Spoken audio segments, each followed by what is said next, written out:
What the hell happened to my headphones, to the webcam? Give me just 1 second. I don't know why it does that. On Mac recently it's been doing this. With the cam. Oh, there we go. Okay, now we're full HD. I can't see the chat. I can't see the chat because the chat window didn't pop up. So I'm trying to dock it again. Oh, there we go. Chat. Uh-huh. And here. Okay. I don't know what you said, if you've already written messages in chat. Maybe you have, maybe you haven't. But hello, everyone, if you are watching this lovely little stream. Today we're going to be editing the Indie Diarist podcast, and it's going to be a much cozy stream. I will admit, I will say. So it should be a fun one. Also got a meowing cat in the background, so yeah. I will up the volume of my microphone, just because I know that I'm a bit quiet sometimes. What is it, Kida? What do you want? Yeah, well, anyway.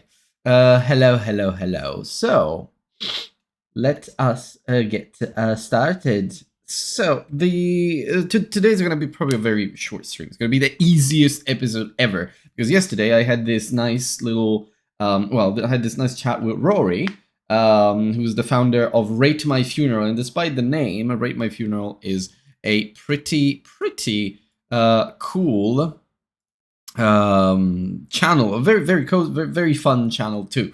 Despite the name. So I'm going to show you a few things first. So let me see. Here we go. So we are here in the desktop streaming scene. And if we go on YouTube, I can show you Rate My Funeral. It's basically a... yeah, there you go. It's a bit... Start your funeral plan? No, YouTube, that's not what I meant. Rate My Funeral is this one. It's basically just a... It started as a channel where they made like ragdoll physics experiments, but now it's become like a channel of tutorials, like how to do ragdoll physics and such, how to do this, how to do that, and also it's just a fun little channel in itself. So it's very unique in its own way.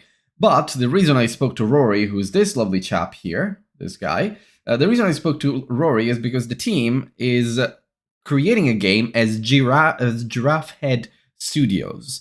And it's a ragdoll physics game. So it's ragdollphysicsexperiment.com, where you can find a lot more information on it. So there's a Kickstarter coming up, and I'm definitely going to be a backer. As you can see, I've saved it already. I'm sure this is going to be so fun. Look at that. This is a sandbox game. There's actually a playable build on Steam, which I haven't tried yet, but I will at some point. So yeah, let's get started. I will, as usual, go through my thought process. Not too much, because last time I've already done it, but I will explain what I do in more or less depth. This is more for, having someone here in the chat to chat to, really. And doing like a beautiful little cozy stream. So let's start with Riverside. My workflow always starts with this. I go into Riverside, I download the tracks that I need, and I do think that Rory was able to upload everything. Yes, okay, perfect. Right, so I download the tracks from here. I put them in my DAW, Digital Audio Workstation, I think it stands for, but in my Logic Pro here. And then I just edit the episode. And at the end, I make some clips from the Riverside recording. And as you can see, there's some clips already there made by AI for me. Usually those are fine. So I think I will probably use one of those. And that is basically it. That's how it goes. So I think we can start by downloading my raw audio, then Rory's raw audio, and then the media board sounds, just to be aligned so that we are... If you see a little kitty walking in front of the camera every now and then, it's because Kida, my beautiful little black kitty, is my tuxedo cat, is very curious this morning. She's just exploring a lot. Right now she's looking out the window. What can you do? Cats will be cats. I would pick her up and show her to you, but she doesn't like being picked up. Well, not quite yet. Maybe one day. Who knows? Have I just become blurred again? Maybe this camera glitches on Mac. I don't know what's happening. Maybe it's just a weird update that is not making it work properly. Okay, so we got the tracks, and now you will see my little file management system. Ignore everything that isn't the Indie Diarist, of course. But if I go into here, go into the episodes, 76 Jaggy Snake games, but I feel like, and for this one I might have to hide the screen just in case. I feel like, oh no, okay, that's fine. I feel like Rory, yeah, he's episode 76, and it's going to go live on the day of my birthday. So let's just do that. Also, what's his last name? I don't think I know his last name. Might be a problem when I have to put together the title of the episode, but we'll find out. That must be his last name somewhere. Okay, so this is episode 76, which means I have to create a new folder here. Call it 76 Giraffe Head Studios. Maybe I'll call it Giraffe Head Studios, the episode. That's easier. Go to the templates. I'll create the little logic template for the whole episode. 76 Giraffe Head Studios approach. Then once that's done, I can just move all of the there you go, all of the Riverside tracks in there. So now we are actually pretty good. Okay, so we got these tracks here, and really all I have to do now is open the project. Little intro, and I've discovered that I can do it while being on stream and while using a microphone in both places. It still sounds pretty nice, so I think I'm going to do it again. You should also be able to hear the desktop audio, so that you hear the episode while I edit it. That is usually nice. Hello, hopping in to say hi, but if just to do so, be off and on in the chat. Can say too much. That's okay, Quipscore. Don't you worry, my friend. It's probably gonna be a short stream, to be fair, because I've got stuff to do after this as well. But also yesterday's episode was absolutely okay. I mean, it was Rory, the guest, is a content creator himself, so that made things a lot easier. It was such a smooth episode. So let's go in here and let's put myself on the track. Let's grab Rory and put him in. Oh, no, put him in as well, aligned with me. And then lastly, we get the media board. Just put it here, but actually what I'll do is then I'll just delete the bits that don't have anything. Why is Rory's track empty? Oh yeah, no, it got stuck at creating the overview because of the sample rate conversion. That's okay. What are you working on today, Quipscore? Anything like your game? Are you working on something on RimWorld? You said you have stuff to do, so I assume it is not a RimWorld colony. But it might be. No judging in this chat, especially after I tried the game. It's great. I also got new headphones. I don't know if you can see them. Got them on eBay. Oh, housework right now. Cleaning and stuff. Ugh. Yeah, okay. Terrible, terrible. Alright. I do not envy you. Well, tomorrow I'm gonna have to do it as well, so yeah, that's gonna be my day too. Nothing fun. Oh no. Yeah. But hopefully it doesn't take you too long, you know. Usually it takes me about an hour to do these things. Oh, well, he's very quiet. Thank you very much. Well, firstly, yeah, thank you so much for having me on. Giraffe Head. Oh wow, yeah, no, he is very quiet. Thank you very much. Well, firstly, the Riverside does that. It just lowers the volume a lot of the guests that I invite whenever they have even just a great microphone. For some reason, Riverside doesn't capture audio properly. So what can we do? But let's see what I can do. I can add the limiter. I can amp up his gain. That's already upped the gain. That's the thing. pretty loud. Yeah, thank you so much for having Imagine me on. I that. really appreciate it. It's So quiet. amazing to come and be a part of this. So yeah, I'm Rory. I'm one of Need for a noise gate. two founders of Giraffe. This. So yeah, I'm Rory. I'm one of two So clean this track. Amazing. Okay. founders of Giraffe Head Studios. But I'm gonna have to up it's a the small volume. indie development studio based in Essex, in the UK. But I don't want to say too much. What are you working on right now? Oh, well, thank you very much. Well, firstly, yeah, thank you so much. Yeah, no, there's too much of a volume jump between me and him. I'm gonna have to do a little bit of magic here. So maybe up the gain by like 4 decibels. For having me on, really appreciate it. It's Introduce a little bit of where you noise based, in the line. what are you working on right now? Oh, well, thank you very much. Well, firstly, yeah, thank you so much for having me on. Really appreciate it. It's amazing. Still a little quiet, but I'm gonna say it's fine. On a big project, create exactly that, and Steve's the bass, so you know, yeah, he's got 4 strings. He gets along. yeah, exactly. Then then Look at that. Look at the cleanliness Diarist in host his Anthony track. L. Like, Wolf.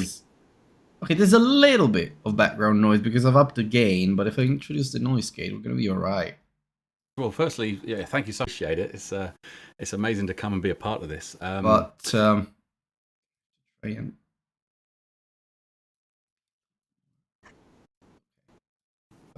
I stay around 55 here. Should be alright. Oh, well, thank you very much. Well, firstly, yeah, thank you so much for having me on. Really appreciate it. It's amazing to come and be a part of this. So yeah, I'm okay.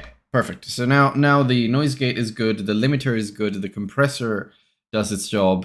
I think we are in a good place, but I'd rather keep the. Well, no, I think I have to do this. I have to up the track. Rory, I'm one of 2 founders of Giraffe Head Studios. Okay, so that gets rid of all the noise, the little whatever little line noise. talk a little bit about that, but I don't want to say too much. Rory, I'll hand it over to you. So say a few things about yourself, what you do, where you're based, what you're working on right.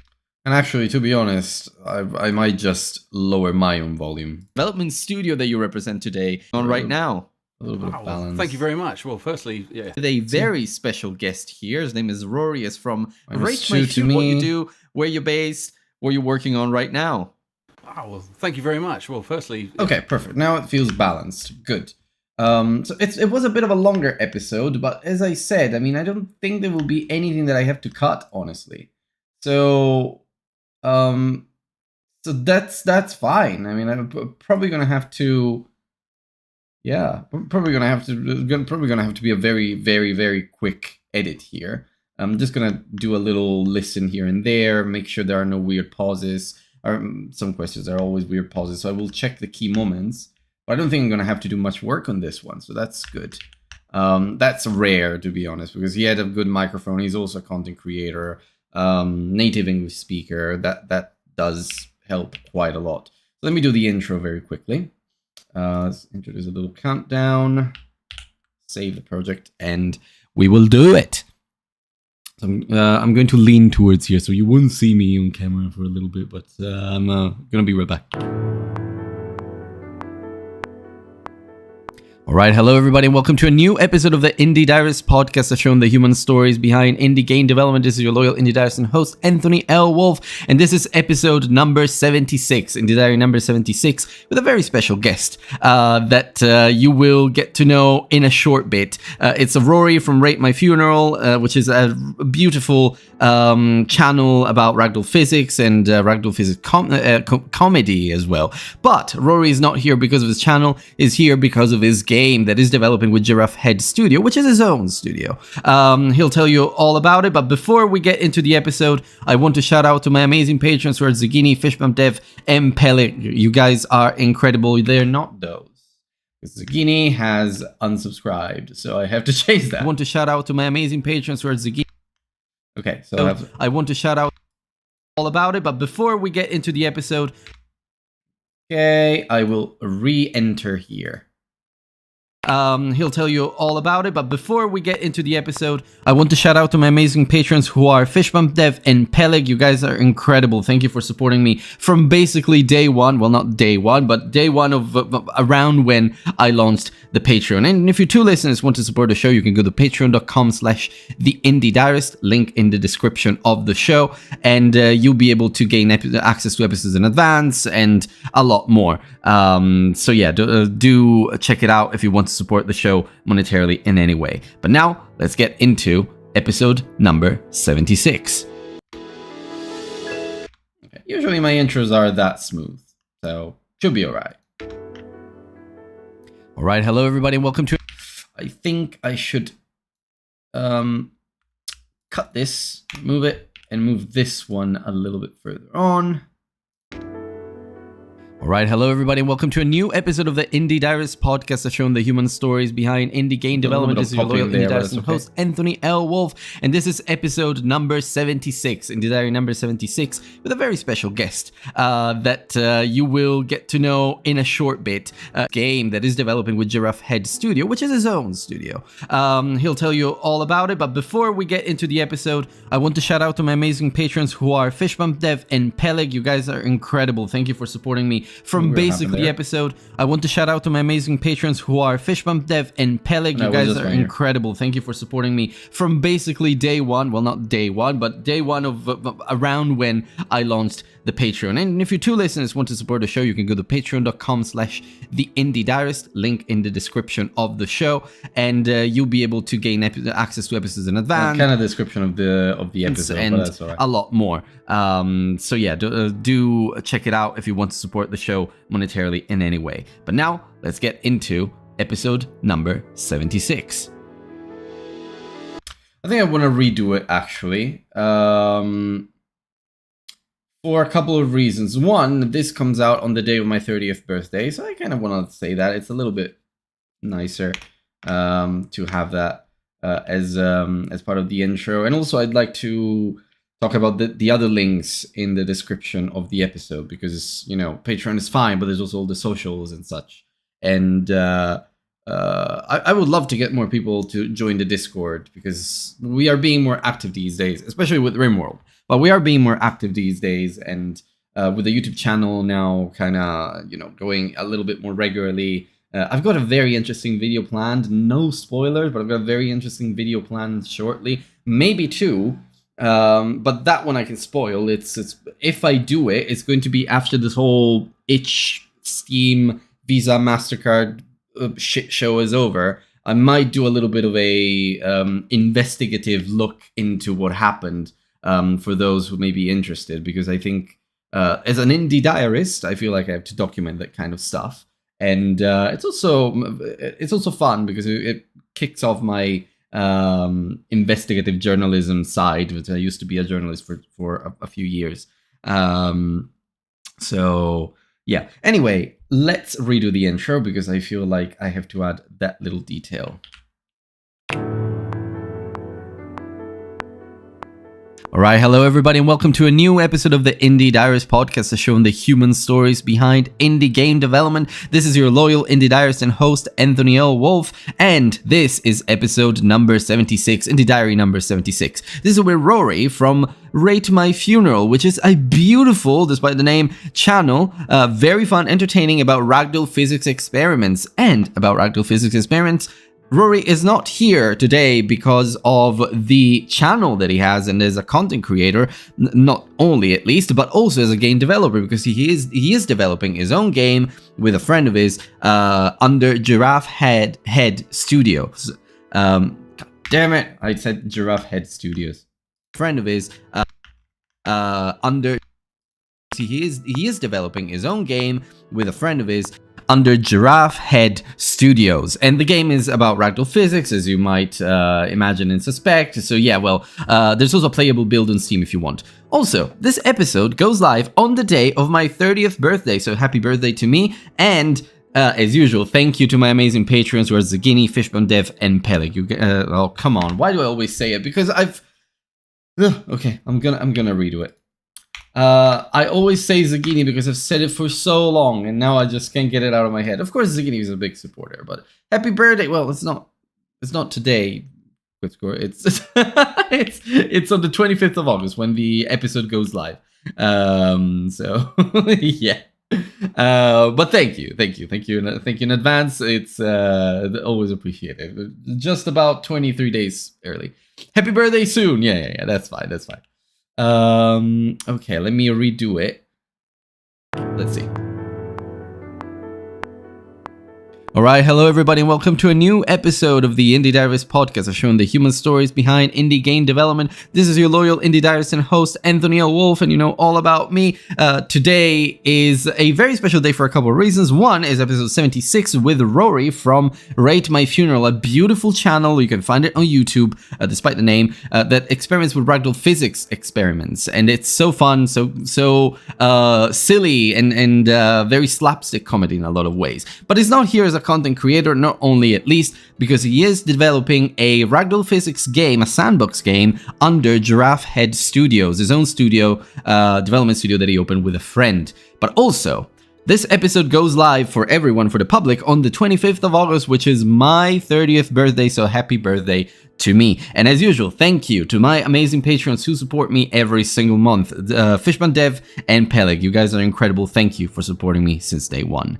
Listeners, if you want to support the show as well, you can go to patreon.com/theindiediarist or check out my social links in the description of the episode. But now, let's get into Indie Diary number 76. Okay, I think that is alright. I think that works. I'm not going to touch it any longer. Maybe I'll listen to it a little. Nah. We're fine. Trust. No, okay. Everybody, and welcome to a new episode of... God damn it to me. Stupid me. Alright, hello everybody and welcome to a new episode of the Indie Diarist podcast, showing the human stories behind indie game development. This is your loyal Indie Diarist and host, Anthony L. Wolf, and you know all about me.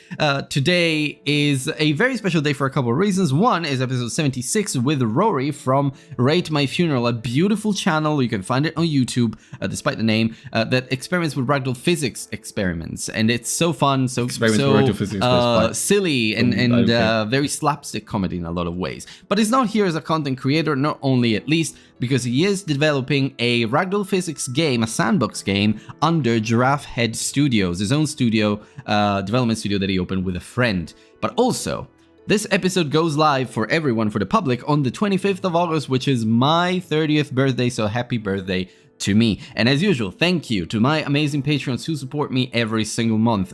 Fishman Dev... I almost said Zagini there. And Peleg, you guys are incredible. Thank you for supporting me since day one. Listeners, if you want to support the show as well, you can go to patreon.com/theindiediarist or check out my social links in the description of the episode. But now, let's get into Indie Diary number 76. That's the intro done. Alright, hello everybody and welcome to a new episode of the Indie Diarist podcast, showing the human story. Yeah, now, this is a problem that I still don't know how to solve. I want to introduce the show when I'm introducing the guest live, but also I usually do it in the intro of the episode too. I should do it in only one place. And I think there should be when the episode starts, not in the intro. So I need to find a good balance, but that means I have to cut it from here for now, because I've mentioned in the intro I don't want to re-record that one. So, sorry. I'm gonna have to cut it from here. Everybody, and welcome to a new episode of the Indie Diarist podcast. Okay, no, I'll cut it there. Podcast. Okay, that's the T, I think. So I'm gonna do that. Showing the human stories behind indie game development. This is your loyal Indie Diarist and host, Again, repetition Anthony of L. Wolf. myself You know there. everything about me, but today I am... Okay, perfect. I can just cut it there, honestly. I don't see a reason not to. Oh, no, wait. I have to do that first. I have to make sure that this one matches exactly. Okay. Indie Diarist podcast. Today. Oh, no, that's missing some. Podcast. Today. Okay. I think that's acceptable. It's fine. It's just a little cut. Hello, everybody, and welcome to a new episode of the Indie Diarist podcast. Today, I am with a very special guest. That's here. okay. Rory is from Rate My Funeral. You might know the channel, actually. But it's actually a pretty popular channel. Like, I showed it to you before. It's, well, not to you, maybe, Quiz Cookers. Maybe you weren't on stream yet. But it's actually a pretty popular channel, Rate My Funeral. There you go, 50k subscribers, but they do have some videos with quite a lot of views, like 3 million views from 5 years ago, 2 million from 6, 11 years ago with 2 million views. This channel has been going on for quite a while, although lately I would say they haven't had as much success, but that's possibly because Rory has been working on Ragdoll Physics Experiment. Oh, I haven't seen that one. Yeah, it's really cool. It's really cool. I mean, they do Unreal Engine Ragdoll Physics tutorials now, so much more niche. It used to be that, like, for example, let's lower the volume a little. Ragdoll testing facility. It's just fun stuff. Look at that. It's fun Ragdoll stuff. They put Ragdolls in very weird Ragdolls in very strange and comical situations. Look at that. Poof. They started with Cinema 4D. Oh, I don't get any real content. Oh, okay. They started with Cinema 4D, then they moved to Unreal. Now they're doing the Unreal Engine tutorials. But also, I mean, they're playing around with their own game with the Ragdoll Physics Experiments. So there's that. The game is called Ragdoll Physics Experiment, I think. Yeah. Which is the name of the series that they had on YouTube. And I think this is going to be super fun. Ragdoll replays, so you can just publish clips online, that kind of stuff. And then you got the challenge rooms, the facility. And I like the pitch, like Gary's Mod meets Stanley Parable, which is misspelled. I should probably tell him. But yeah, so this is gonna be such a... Oh, that's the trailer. Let's watch the trailer, actually. Yeah, look at that. That looks instantly fun to me. Welcome to the RMF Recommissioning Center. You are mostly intact. Your blue coating suggests that you are special. Don't worry, we'll fix that later. It appears you have been selected for reprocessing. I can really see the Stanley Parable thing. Your role is simple. Complete basic mobility trials. Survive minor structural testing and demonstrate... Exactly, everything with Ragdolls is usually fun. To help you enhance your capabilities, we provide access to the facility sandbox for hands-on experimentation. Practice essential skills. Yeah, like it's very sandboxy, as in you can do whatever the hell you want with it. But also, since there will be challenges, challenge rooms and such, I suppose there will be puzzles and stuff to solve. So it's not just you have the sandbox mode like in Little Big Planet, which might get boring really quickly. And also, well, not boring, but it might get like, there's always the blank canvas syndrome. Like if you open something and you absolutely have no idea what to do, you have no inspiration, you have nothing, what do you do exactly? So I suppose the game will give you... There's a playable build on Steam, which I'm going to try maybe today if I can. But there's a playable build on Steam now. And I think there is a link to Steam somewhere. Well, there should be. Should be somewhere. But, okay, well, I mean... press kit. Oh, yeah, maybe because it's still in wishlist. Weird, though. But, maybe they're focusing on the Kickstarter, unless Ragdoll Physics Experiments on Steam. Ah, there we go. It's here. Strange. I didn't find the link easily there, but okay. This game is okay. Whatever. Coming soon. I can't see a link to play the demo. He did mention there's a demo available on Steam, but maybe it's out to just select people. But anyway, they're working on it. That's the important thing, and they're also yeah. I suppose there will be stuff like, I don't know, like in the Ultimate Battle Simulator or whatever it was, Ultimate Epic Battle Simulator, something like that, where you could put like, I don't know, like demons against archers. That was so fun, but it gave you just the map and all the units, and basically the whole game was automated. Tabs, yeah. Just tabs. I don't remember what tab stands for. Yeah, not that. Totally accurate battle simulator. That's the one. I love that game. I've played so many hours in that game. Sometimes I still do, but it's just so fun. Just they don't update it anymore, but it's so fun. Anyway, that's the kind of sandbox that I really like. Let's go back into here. But actually, this what you're working on right now.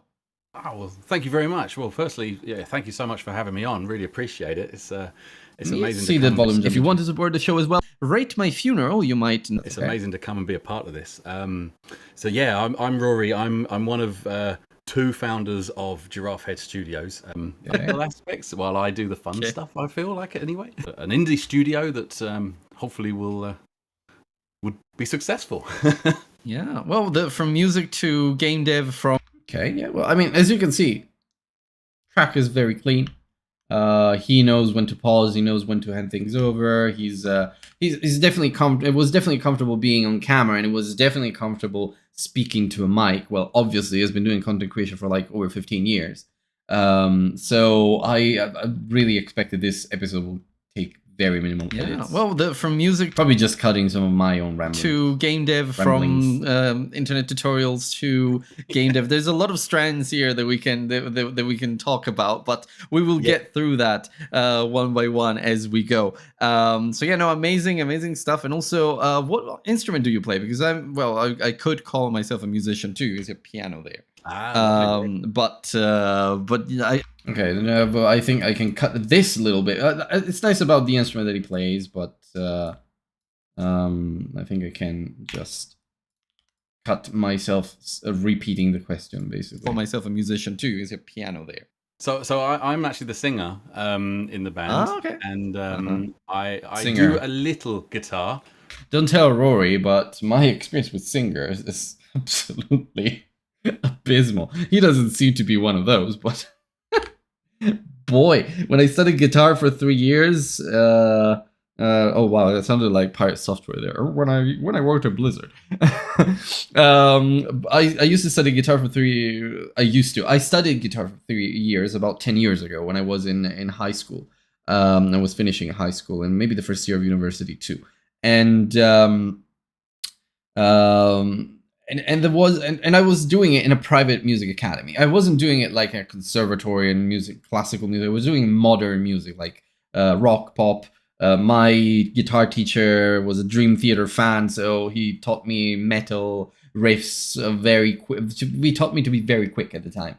I never became super good, but I also wasn't too consistent with. I was consistent with practicing, but then after a while, I had to just slow down because of uni and whatnot. But at the time, that academy, we had like classes in which we were all together, all musicians together, studying music theory and practicing music as a band. It was very cool. So we had drummers, we had the bass player, we had the keyboard players, we had guitarists, and we had singers all in the same room. And we would practice a lot of music, a lot of modern music too, like Sweet Child of Mine or I don't know. There was Sweet Home Alabama. Those kind of tracks. Very, very good music too.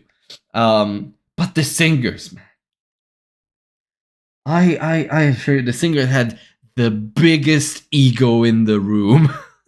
It's insane how many singers I met around that time that were absolute narcissists. There must be something, and maybe because you're the front man, you're on stage, you move, you're performing, whereas the others are kind of making the music. They're still performers, but they're much more technical. Well, not much more technical. They're much more in the back lines, so to speak, depending on the band. But like singers are always front and center, so I suppose you have to have a certain type of personality to be front and center. Pretty much all extroverts, the ones that I met, and yeah, some were pretty noticeable narcissists, but there were also obviously, this is a wild generalization, there were also obviously amazing people that I played music with, some crazy talented singers. I don't know where they are now. But I remember one is still my friend actually, and some of my best friends actually come from the era and from that music school. But one of them is still a very close friend of mine, and she's an amazing singer. So yeah, well, that's nothing against Rory. It's just my experience with singers. He seems to be a fine chap.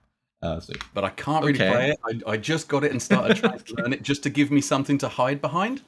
A little guitar, but I can't really play it. I just got it and started trying to learn it just to give me something to hide behind. All right, yeah.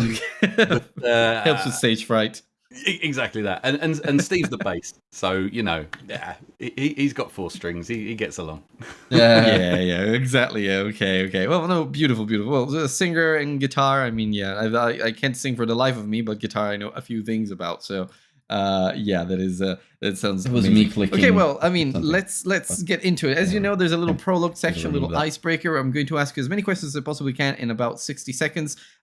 Do be super concise with your answers, and then if there's something that I find there that is interesting and I would like to expand, we can just pick it up after. But yeah, so let's see this as a little speed dating.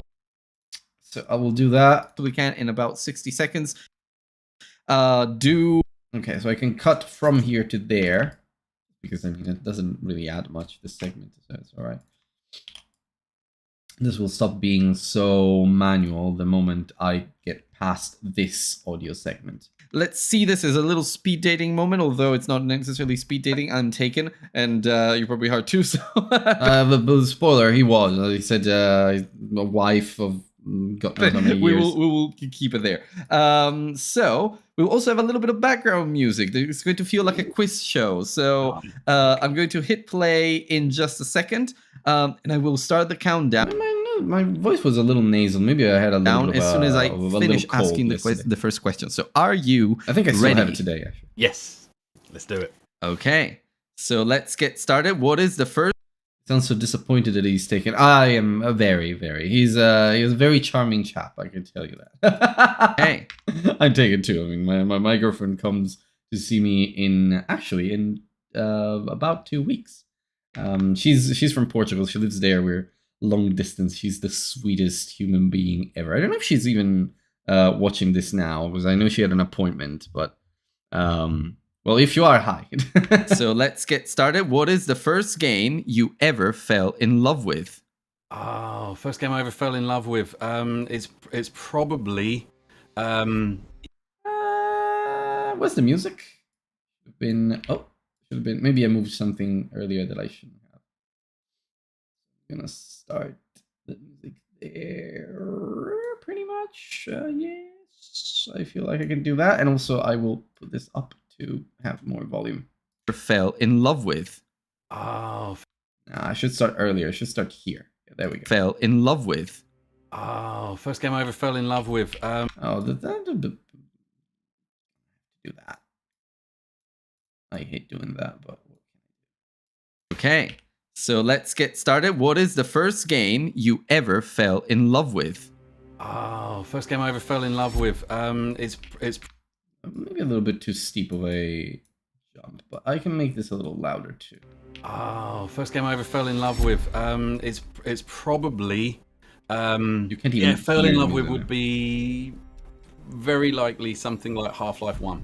And this one. Okay, no, good one. Okay, like if you could play one genre for the rest of your life, what would it be? Oh, yeah, factory building type. This is one of you guys. Factory building type, Factorio, that kind of stuff. I mean, I don't know if you like Factorio. RimWorld might have some overlaps, but you may not be. I haven't played Factorio. It's always full price, always like £30 or £40. I don't know how much it is. Around £30. So, yeah. Factorio kind of. But I will take it at some point, and I know that I will spend a lot of hours. Okay. What's your guilty pleasure game? This is tricky. Something you love but no isn't perfect. Like Factorio. Okay, well you could be best buddies there. No, so guilty pleasure. I don't know if this really counts, but Beautiful Katamari.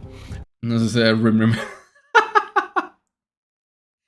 purely because of the fact it doesn't fit anything else I play. It's the most random thing, but I for some reason I love rolling balls and collecting cats. It's weird. Yeah, collecting cats. I know, you might like Rock of Ages too. Maybe you know that. Pitch your game in one sentence. Stanley. I think I have to keep the silence here. That's the thing. Because there's a little bit of distortion there in the audio track. Is it this one? Yeah,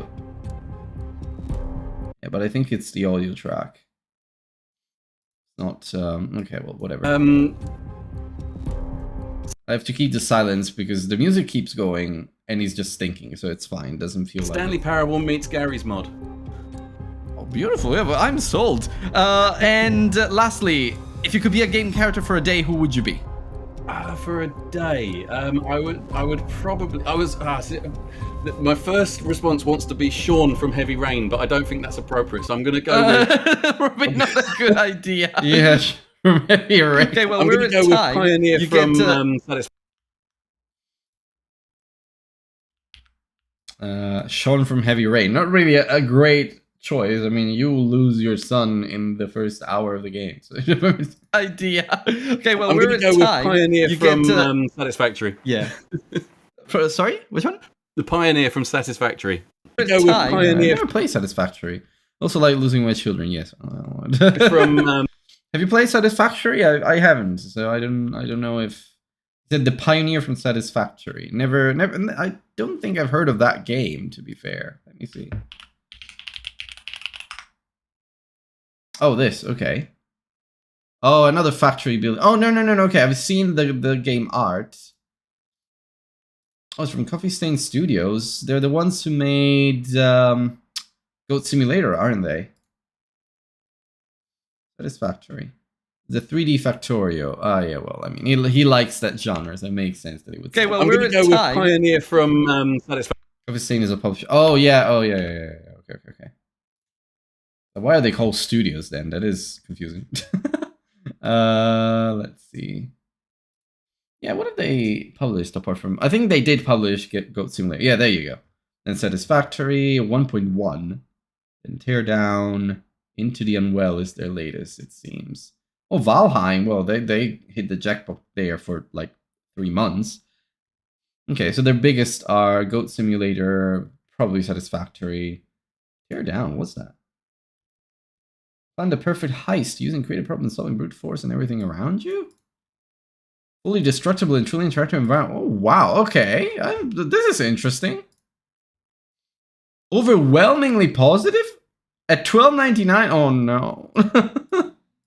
Oh, no. I shouldn't buy more games. But this seems fun. Teardown is big. Oh, no. Have you tried it? Do you recommend it? I think it was their internal studio. Oh, okay. Like a Hitman in fully... Oh no, why did you have to say that? I love Hitman. I should actually stream it. Because I find it so weirdly relaxing. Like you just plan the perfect assassination and then you go through the route. Something inevitably goes wrong. But I've been having a lot of fun with that. I've always liked the Hitman series. I played Hitman Blood Money and I played Hitman Absolution, which, with all its problems, was a Hitman game, so I was fine with it. So I didn't really mind. But I've always liked the Hitman series, and this new one, they really did it super well. It's a super live service game. It's super engaging. It's designed to keep you hooked, because you've got like 1,000 objectives per assassination, and one assassination alone takes about an hour. So if you want to do all of them, like I think I spent about 10 hours on that game, and I've only done 3 assassinations or something, including the tutorial. So because I've done all the objectives in the Paris level, and now I'm in the Italy level, but I don't think I'm gonna do all the objectives there. But I love that series. So if you say that it's like a Hitman in fully physics-enabled voxel world, I am definitely sold. Look at that. Look at how fun it looks to just destroy everything. Oh, damn it. Okay, yeah, well, I guess I'm gonna have to buy it later. Yeah, why did I look into it? Satisfactory. Sorry, which one? The Pioneer from Satisfactory. Well, Oh, I haven't played Satisfactory. Okay, yeah, no, that's sorry, not sorry. Yo. Yeah, Is there multiplayer? It sounds like a game like that should have multiplayer. If it's a heist planning thing. Single player. No, okay. Well, fair enough. Shame. Could have played it together. Oh, by the way, I know there is a RimWorld multiplayer mod. I don't know how good it is, but I may be getting a few ideas. Just a tiny bit. There is, I don't know either. Okay. yeah, Well, I might look into it. We'll do RimWorld night, not Rim Jobs night. I should. Yeah, okay. Absolutely. Well, a lot of interesting answers there, and we almost got through all of them. Guilty pleasure game Katamari is an interesting choice. I like that one too.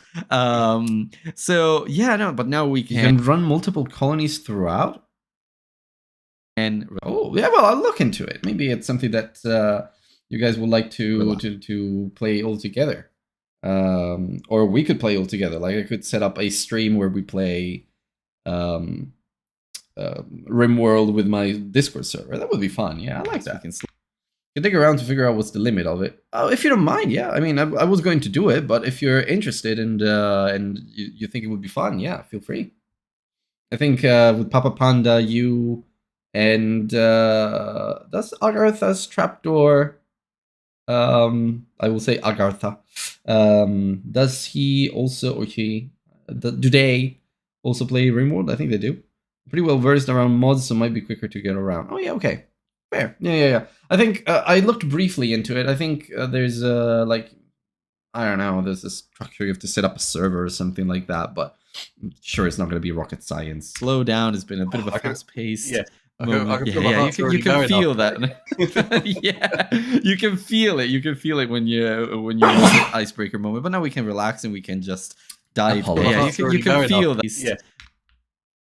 You can feel that. Okay, that's a lot of noise there. Fast paced. Yeah. I can feel my heart's already going after that. You know?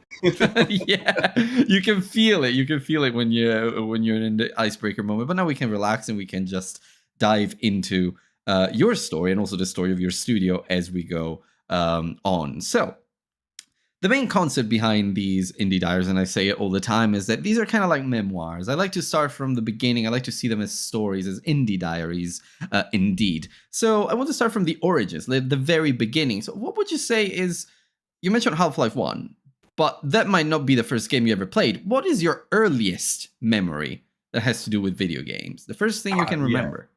So yeah, I mean, if we're talking earliest, and yeah, this is why it's different between a game I fell in love with, and earliest is something like we had my dad brought home a Commodore VIC-20. Okay. I mean, I don't feel like I have to cut anything here. That's gonna be fine. Had 5 and a really sort of basic kind of plat on. Oh on yeah, the infamous. yeah. Really good at telling very interesting stories. And then on my CD player, I had Queen playing while I was playing this game, and that's kind of. Oh, I want to listen to some Queen. Yeah, no, good music. With these new headphones too, like these are hi-fi audiophile headphones. They're supposed to be super good for mixing. Sorry, I'm looking for my tissues. They're supposed to be super good for mixing and mastering, but they're also excellent for basically anything else.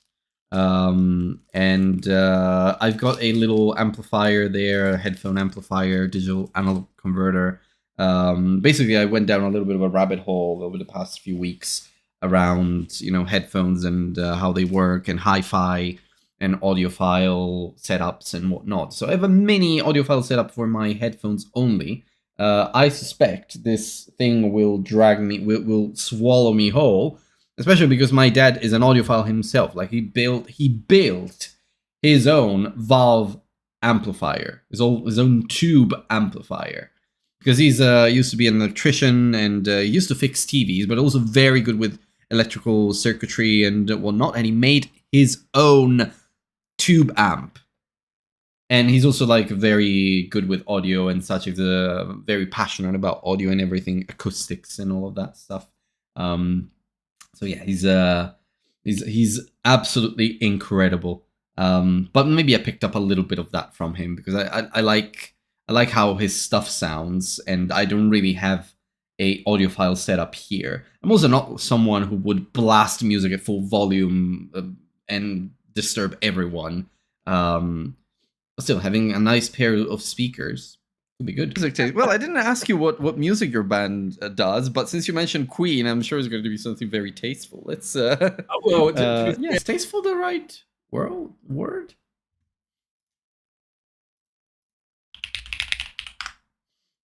I don't know if the meaning is showing good steady job. Okay, perfect. Yeah, I mean, in the band, we're kind of 90s indie and Britpop, that kind of thing. That's amazing. The era. Okay. Okay, no, good one. I can definitely appreciate that. Okay, no, cool. I don't need to do that. Good one. I can definitely appreciate that. Okay. No, good one. I can definitely appreciate that. Okay. I think I'll cut it here. And now I can start doing a little bit more ripple delete. Means I'll do that and that. Yeah, no, those early memories are always very definitely appreciate that. Yeah, no, those early memories are that pop there. Yeah. It's not something I want. That. Yeah, no, those appreciate that. Yeah, no, those early memories are always very precious, aren't they? So yeah, then but like there's obviously a big jump between them and the Ragdoll Physics studio. Oh, massively, yeah. I mean, you can also see here, like, this is a minor thing, but as a studio. Oh, massively. Like, there's a split second between me asking the question and him starting to answer. So he really helped me. And if you're watching, Rory, because I told you I would be streaming this, you really helped me keep the flow. You really helped me fill the silences. He did an amazing job at that. So it was, I always say, well, I never say this actually, but it's one thing that I believe the guest and the host, like, it's a 50% job. Like, of course, the host does a lot. But if you get the guest who knows how to fill silences, who knows how to avoid long silences and such, who knows how to speak in front of a microphone and such, that does like already 90% of the editing job. And it's fine. I mean, I invite a lot of people who are not content creators, but when I do get content creators, the difference is immense. It's not like the others are any worse because of that, but you know, it makes editing easier in a way. That's like what I'm trying to say. A big influence. You know, I mentioned Half-Life, and the reason various different. Oh, hello, Rory. Hi, nice to see you here. I didn't know you were watching. Seeing what you do now as a studio. Hello. Oh, massively, yeah. I mean, like I said. Yeah. I was telling Quibscore here, Frapser in YouTube, that this is a really nice episode. It's one of the easiest to edit. Like, as you can see, I did basically barely any cuts here, and mostly was me rambling or saying some stupid shit. So I expected the rest of the episode is going to be pretty much like that, and you'll see me jumping around quite a bit. A big influence. You know, I mentioned Half-Life, and the reason. I'm sorry, I didn't say anything. I didn't want to influence you. Oh no, it's fine, Rory. It's okay. It's the reason you saw my genuine comments. The first game that I remember sort of capturing me almost like a film. That was kind of the first time, in my opinion, or in my experience, that games started becoming like interactive films. I'm massively in there.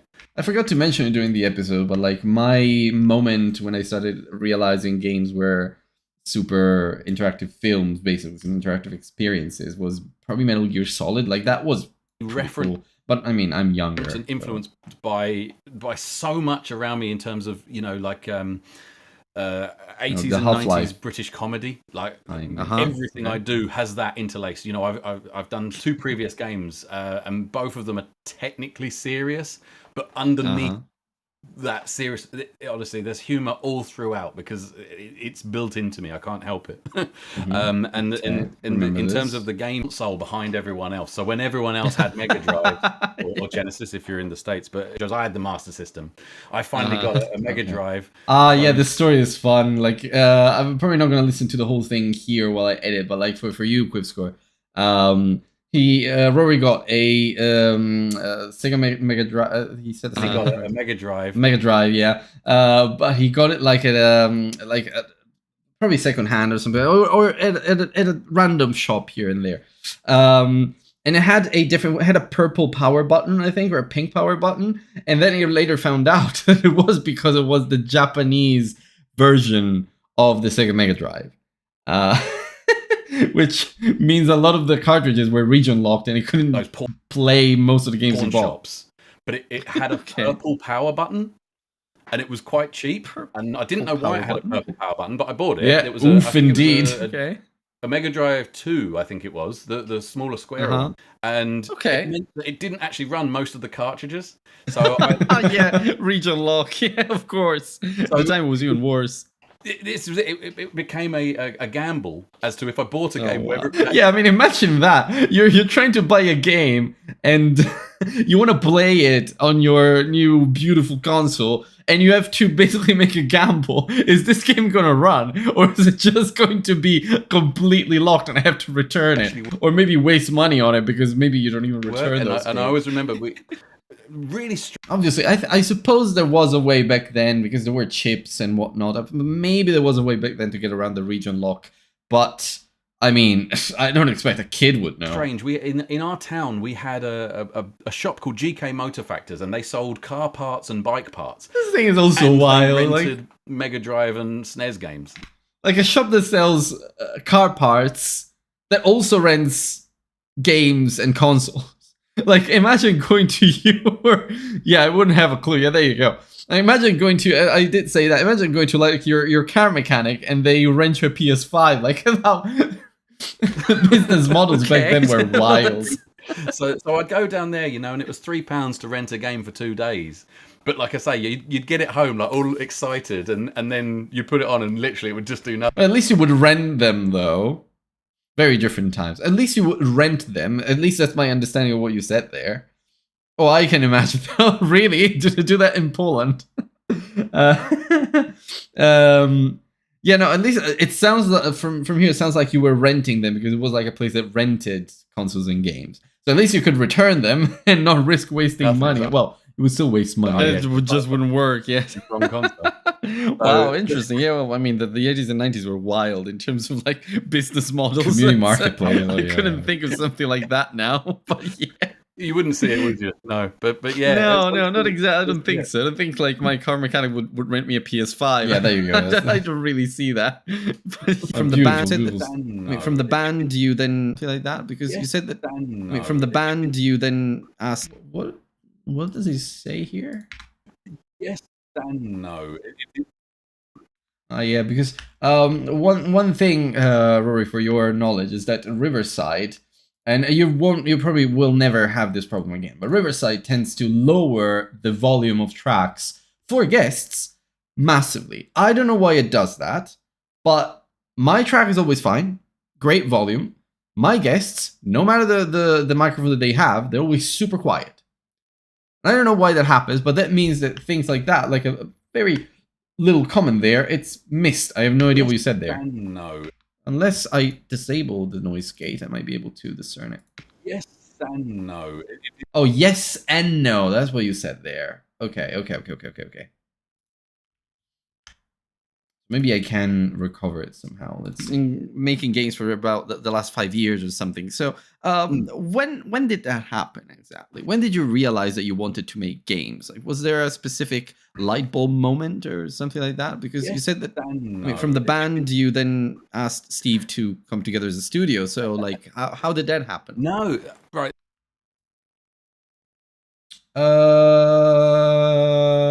I think I can approach this 2 ways. I could cut it here and remove this part. So we jump straight into your answer. But let's see. Studio. So like, how did that happen? No, right. So I mean, it's quite okay. I can basically reconnect here. So here's what I can do. I can cut that one, cut these two, triple delete, remove that. Light bulb moment or something like that, because you said that, right? So I mean, it's quite a lot. Okay, Okay, so that's where I start saying because. So I can do that. Oh no. I hate when that happens. What did I do? No. No. No. File, smart tempo.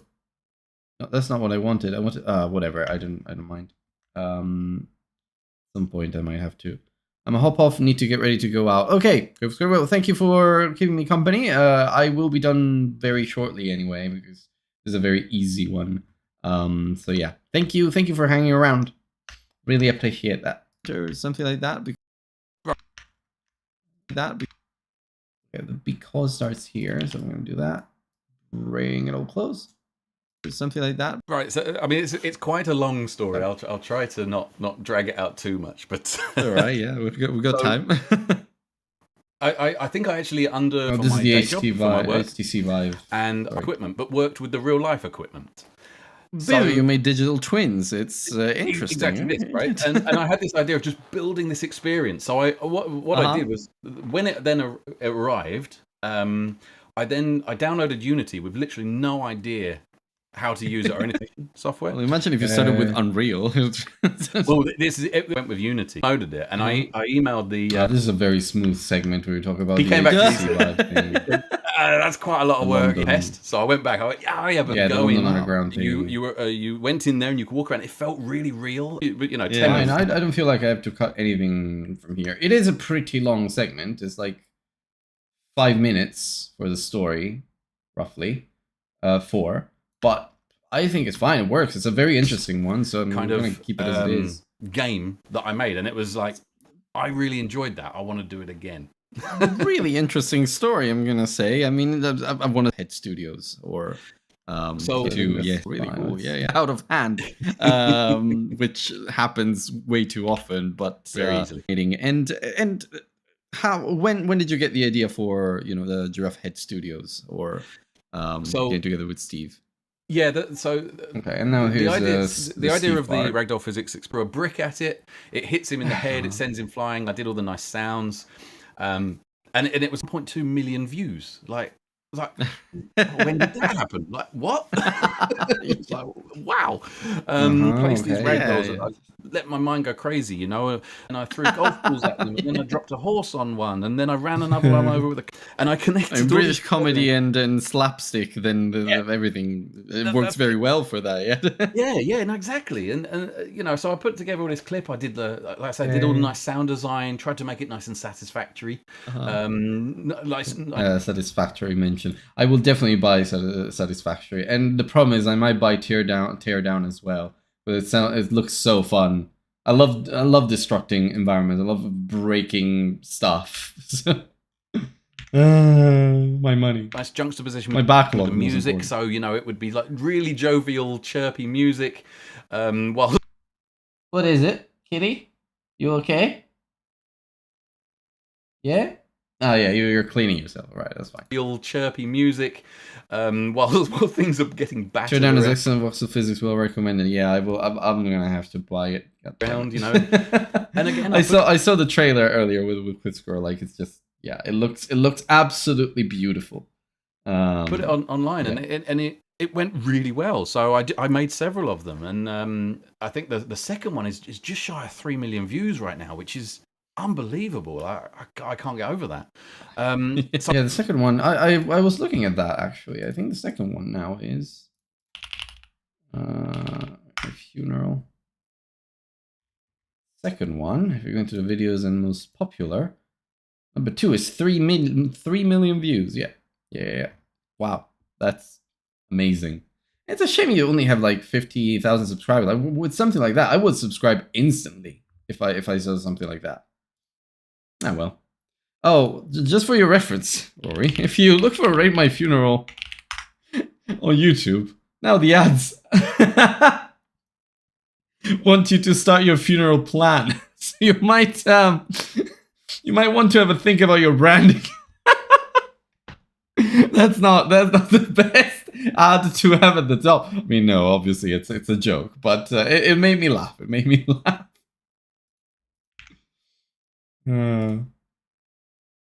The branding is its own long story. Yeah, I never asked you about that. It's would have been interesting to put it in, but I think I forgot at some point. I always thought, do you know what? This needs to be a game. I need to make.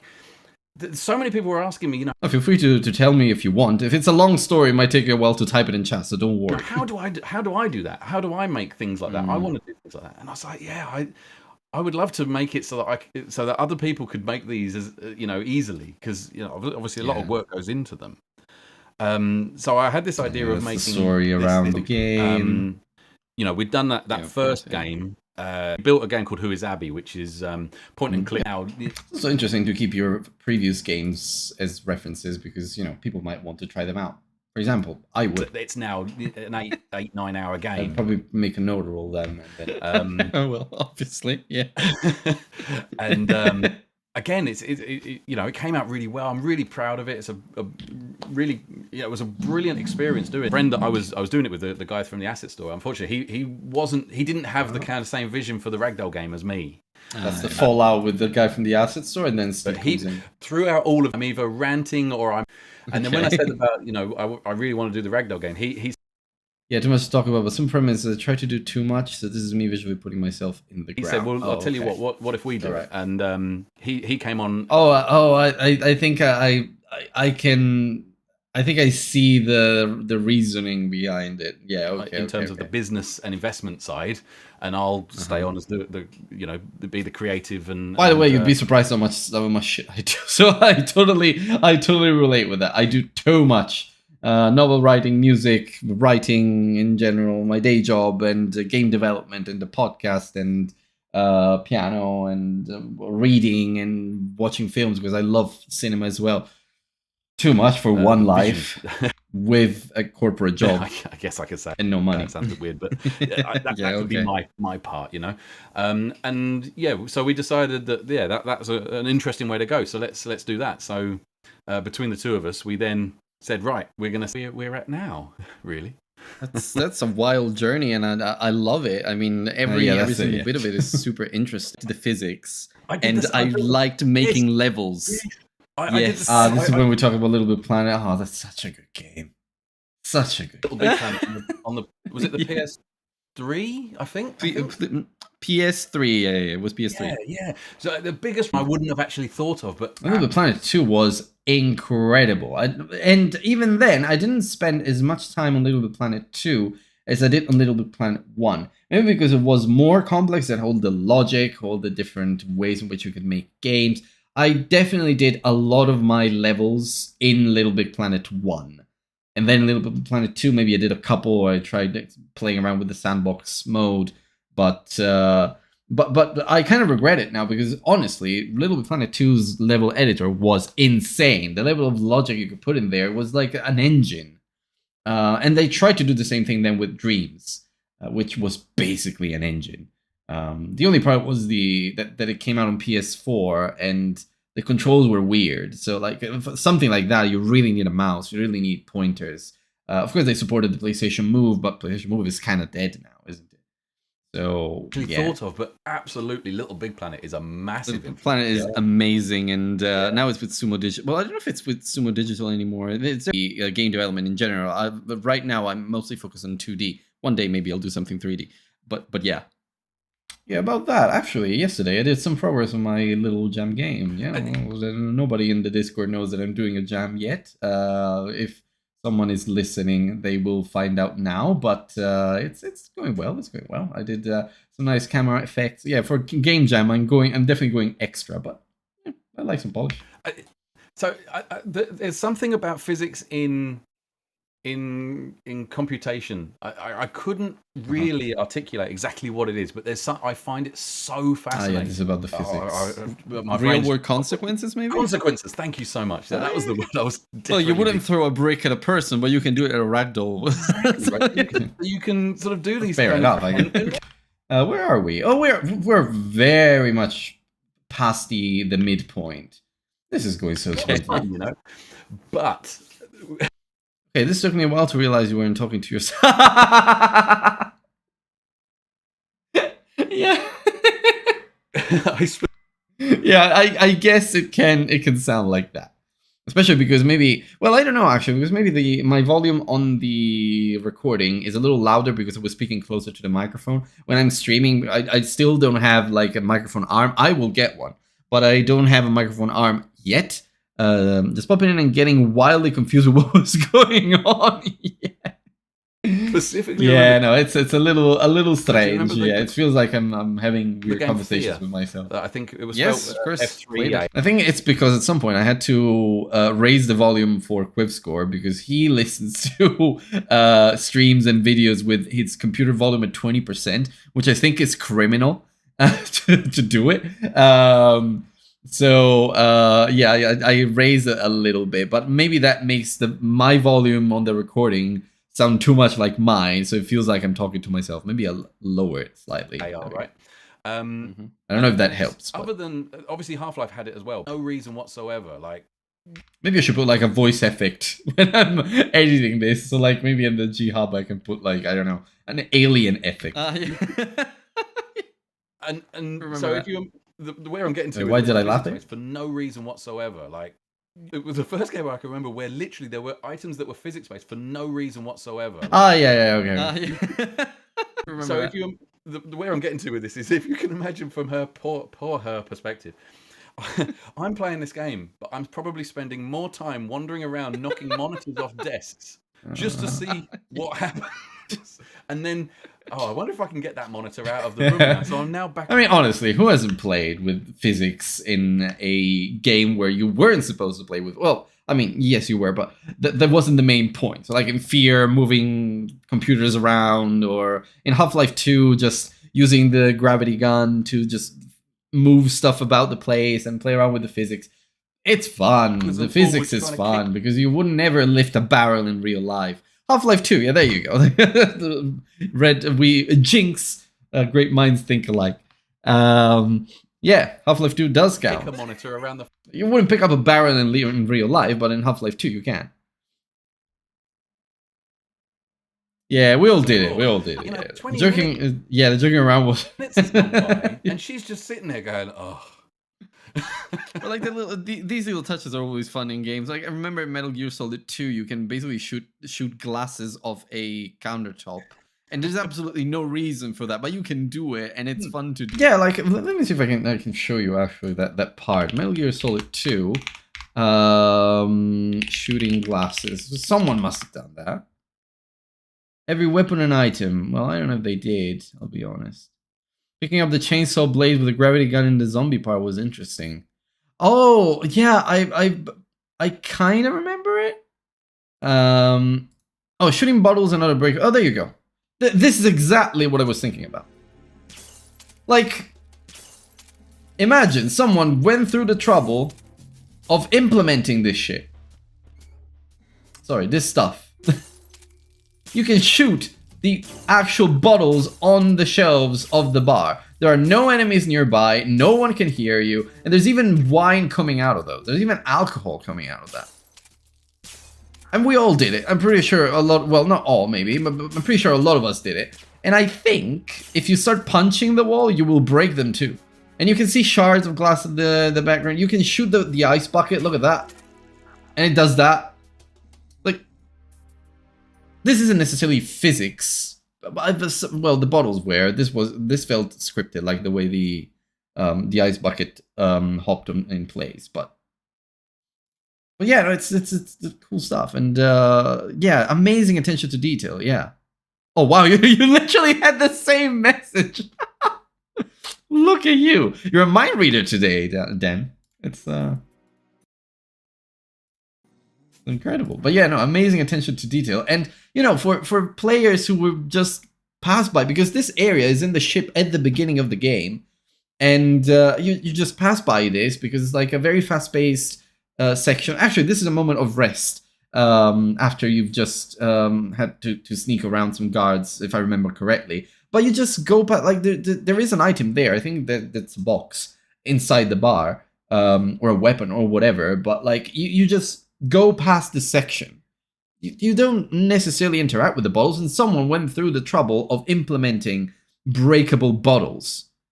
Possibly in this one only section in the entire game. that's what I love when it comes to those old games that we're playing with physics. They would just do that. Doesn't even have any consequence because there's no guards around. You can just do it. You can have fun breaking the bar. Yeah. So that's This is it, and it's something. It's just always fascinated me. I like saying, you know what? I guess it's also a natural curiosity as well. So what happens if I do that and does that, and you know, and I watched a video recently that talked about rewarding players for experimenting in a systems-based game. So imagine like a Breath of the Wild, and like if you know that you can you can stop time, you can place a bomb next to a log, make it explode, and then the log goes flying once you unpause time, and you can fly on that log. If you know that can happen, and if you start experimenting and stuff, and the game rewards you that way, then you will want to experiment with other stuff. Whereas if you make systems that are too tight, then you kind of lock the player into a space of not really wanting to experiment because it feels like there's no payoff, there's no point. And I feel like I'm guilty of that a lot because I've played a lot of games that were very scripted in my lifetime, rather than a lot of like open worlds and games that rewarded that kind of experimentation and creativity. And so I end up not really experimenting in games. And even in Breath of the Wild, I would just do some of the most basic stuff you could do. I would still experiment a little with puzzles. I did find some creative solutions that I was very proud with. Can't remember them now, but the thing is, like, if you create a game and then you don't show the player how much they can experiment with things, on Metal Gear Solid 2, I would be incentivized to shoot stuff just to see what would happen. And those bottles broke, so maybe something else would break. And usually it would. Like, I think there were boxes that you could break, and like physics, it would just react and such. But it's a very, very interesting concept, the fact that, to reward player experimentation, it is time consuming to implement those systems. But once you do, they kind of work together in a very nice and neat way. And they lead to a lot of emergent gameplay. So that's a really nice principle that I heard recently. Let's say you've had a fascination with physics and throwing things out the window since a young age. So, it's as simple as that, I'd say. Perfect. Okay. Wow, we're getting very close to the end, by the way. And I think I remember the second part. The second half was even smoother. Say it shaped your first games. Skip around a lot more. You know what? It's a really hard question to narrow down. Try to do this on Who Is Abby with interactive dialogues. Yeah, I mean, if I don't know about the implementation in that case, but like if you reward players with wild dialogue choices that actually have a very interesting payoff, then why not have fun? Why not experiment? But a lot of games are actually, maybe because, they need to be very controlled environments, and maybe there's like huge teams, and so that the system needs to be super tight. But a lot of games just kind of keep you stuck in your own thing. Each element has like 2 variations that invites players to try and examine everything multiple times. Oh yeah, great. Yeah. Oh yeah, that's a mechanic that I love in RPG games. When you speak to a person, you speak to them again, and okay, you've got a second dialogue. But then you speak to them a third time, and you got even more dialogues. And then you keep speaking to them until they exhaust their dialogue options or they look back to the beginning. But the thing is, at some point, you get like that instinct. If you do it the first time and it works, then you will do it with everyone else. But if you do it the first time and it doesn't work, and you only get one dialogue option, you're like, oh, okay, I'm not going to bother trying to talk to a person multiple times. And maybe if there's one NPC that has something important to say the second time you interact with them, you just miss it. You lose it. So yeah, it's there's a lot of like educating the player in game design. I'm finding as I play around with games a lot more. Because there are so many things that I could highlight as a challenge. I mean, there's the absolute basic one is getting eyes on what you're doing. Is that's the marketing thing. And all of that is it's in so I put lots of stuff out there, and I love to see if I love to see if it's made someone laugh. I like to see if people enjoy it, that kind of thing. Yeah, so I do find that the other thing as well is understanding and dissecting criticism. Remember this in the first game. Cool. guys don't even know what a basketball should sound like. And I had the basketball story. honestly, Some people on the internet could be a little bit rush. yeah, I remember this. My non-native brain messed up my sentence here. I meant to say harsh, not rush. But I was on a Friday and near end of day, super tired, and also working on a game jam. So I said rush instead of harsh, and I think you got that. I messed up the word. Some people on the word. internet could be a little bit rush. yeah. So I think I'll actually cut this segment. Know what a basketball should sound like. And honestly, some people on the internet. Yeah, I could feel the confusion in your voice. A little bit Here, rush. listen to this. Yeah. There was that moment. Yeah, I didn't quite get what I was trying to say. Sorry about that. Sometimes it happens. My poor Italian native brain does that. And so I think I can. We forgive you, even though it made no sense. Politely. honestly, Some people on the internet could be a little bit rush. Thank you for forgiving. Yeah. So I jumped straight in the game and I changed what it should sound like. And honestly, so I jumped. Okay, so I can simply do that. What should sound like. And so I remove the This feels like from another place, and then do that and move it all the way like that. Okay, perfect. What a basketball should sound like. And so I jumped straight in the game and I changed it and made it to You can remove the and as well. Should sound like. And yeah, I can already do that too. Right. Should sound like. So I jumped straight in the game and I changed it and made it so it's now basketball. And there's a big part of me that regrets that. Yeah. Like, because Okay, back to game dev. See you later. Thank you for popping in, Dan. Really appreciate it. Yeah, good luck with your game dev today, and yeah, say hi to your brother as well. Hope you guys are well. Maybe, who knows? Maybe someone would have caught it. Yeah, this is it. You know, I mean, but then there's a whole other side to it. You know, should I have spent more time establishing the rules? You know, maybe that was where it is, and that's what I mean by it's really hard. Thank you. Yeah. Have a lovely day. Thank you for Hard to kind of by. necessarily understand. You know, when criticism comes in, you know, what is it that it actually means? Because it's very rare, or at least in my led to that situation. Then there's a whole other side to it. You know, should I have spent more time? It is hard to understand. You know, when criticism comes in. So and also most of the times criticism is not even directly aimed at you, it's directed at the thing that you're making. So it's too distracting with 3 parallel voice tracks in the background because it's yeah, no, I get it. I mean, it's totally fine. It's and to cue the episode, yeah, it will be live on my birthday on the 25th of August, so it's actually just a few weeks away. This is an interesting one. It's really cool stories in here. But you know, I get it is very distracting. So don't you worry about it. You need focus at the thing that you're making. So people exactly don't. Right. Yeah, that's a very difficult thing as well to separate yourself. Yeah, If you're trying to thank you. Separating your arm from your foot to do the different drums. Separating yourself from your project is a really difficult from your project. Okay, those are sort of up there. those actually work, and I think you raised some solid points there. It's something that a lot of developers struggle with sooner or later. Either you know, getting the marketing side. A lot of developers struggle with them. Have people trying it out already, or is it too struggle with the marketing side? I've spoken to over 80 people for this podcast already, and maybe I can condense pretty much this a little bit. Developers struggle with those actually work, and I think you raised some solid points there. It's something that a lot of developers struggle with. Okay, yeah, I think I can cut and go back into here into struggle with the marketing side of okay, so from here basically.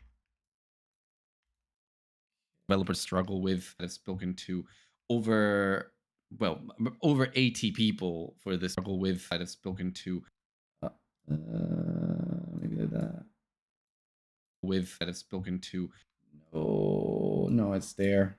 Do it that way. Struggle with. I've spoken to over 80 people for this podcast already, and Pretty much every time I bring up marketing. Nah, I think I can remove that because it's a little bit of a trick there. It's something that a lot of developers struggle with. Pretty much every time I bring up marketing, everybody is kind of a little bit anxious when it comes to even just hearing the word. It's a beast. But everything else that you mentioned, like criticism and feedback, that is Creating thousands of videos. This is super fascinating. Really? Oh yeah. Okay. always a very difficult skill to Well, build. glad it's interesting. Yeah. Just build your confidence. Audio is a bit of a different beast. Yeah. It's got like all the plugins and such here. I've got some presets. Like this is a template that I use. I just usually drop the tracks in there. I've got some plugins that I know work all the time, but it's usually about keeping the flow and oh, thank you. Yeah, I try to make it as explicit as possible. So I hope people find it fascinating. But everything else that you mentioned, like criticism and feedback, that is always a very difficult skill to build and to just build your confidence so that that you build a thick skin. There's a little bit of rambling there too. Thick skin. So yeah, but so I think there's a little bit of rambling there, a bit of repetition, so I can probably get rid of that. It's a beast. Okay, I can cut it there and just do that. Word, it's a beast. But obviously the game is in development. Did you have people trying it out already, or is it too early for that? No, so literally in the last sort of couple of weeks, we find that there's other things that are like, oh, good, that works. So yeah, and tied to that, actually, the real question is, what's been one of the most memorable reactions someone has said to your game so far? It might be too soon, but maybe something already stands out. Yeah, no, we're getting there. That's a difficult one. I mean, one could thing also be something that you did in the past. To be fair, not necessarily this one. Just the other day, there was I did a Reddit post. So basically, in the discussions around how do we end the it's not a demo. It's a kind of tech preview that we've got right now. It's the official demo is still in the works, but the tech preview. Yeah, how do we end it? How do we sort of finish it? And the discussion came cat in frame in the meantime. There she is. Oh yeah, this is when Kita came into the frame. She's sleeping now. She's not as active. The discussion came cat in frame in the meantime. There she is. The discussion came about like. Okay, so I can cut this one because no one will see the cat. The discussion came cat about, in frame. I can remove that. Okay.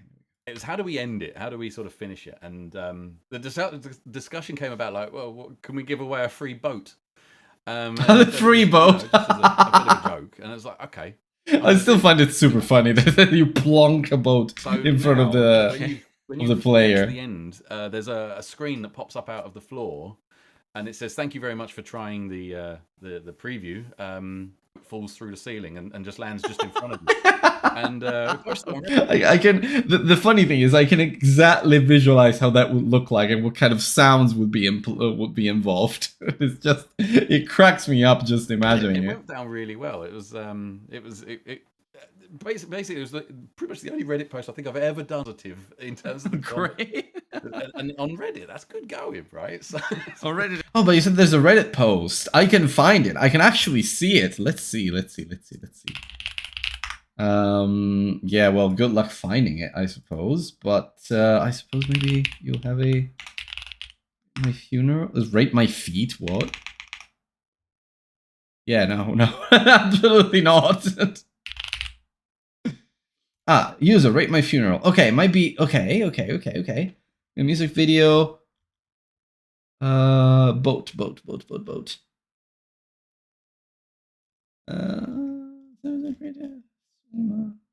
Does that be careful with your search? Yeah, no, absolutely.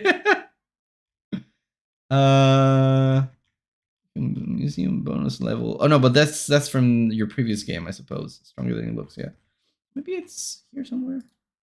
Yo, I don't even know. No, this is a music video. Unless you've got the Ragdoll Physics Experiment, like, page.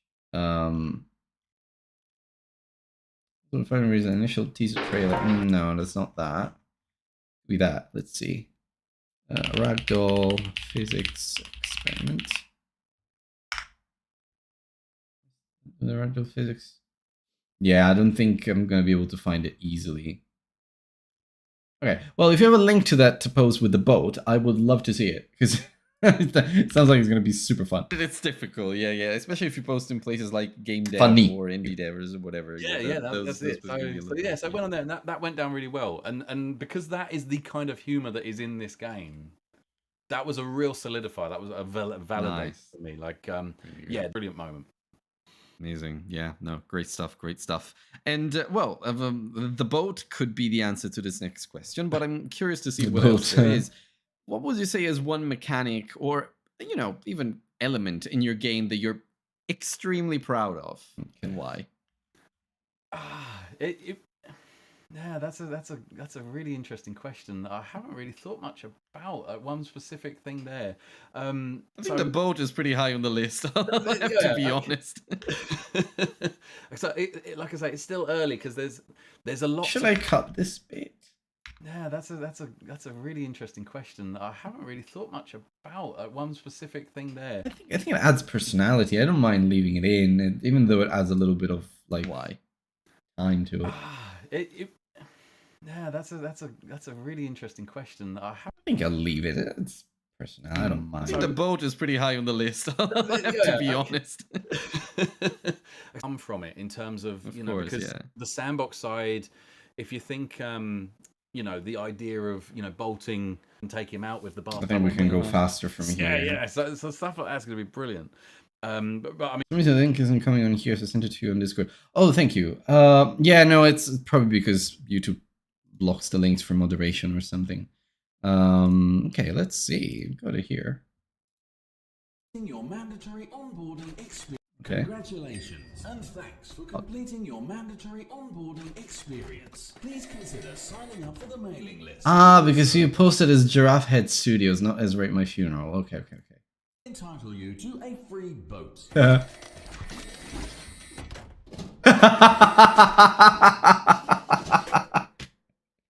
didn't say it would be a good boat.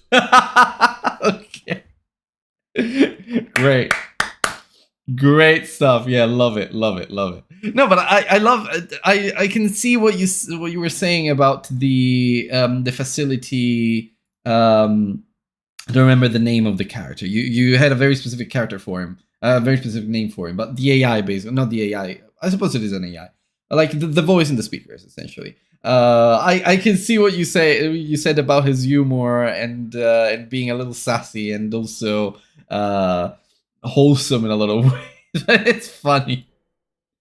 I didn't say it would be a good boat. It's just like that. The pause, the 5 seconds pause to make you realize, oh, is that the boat?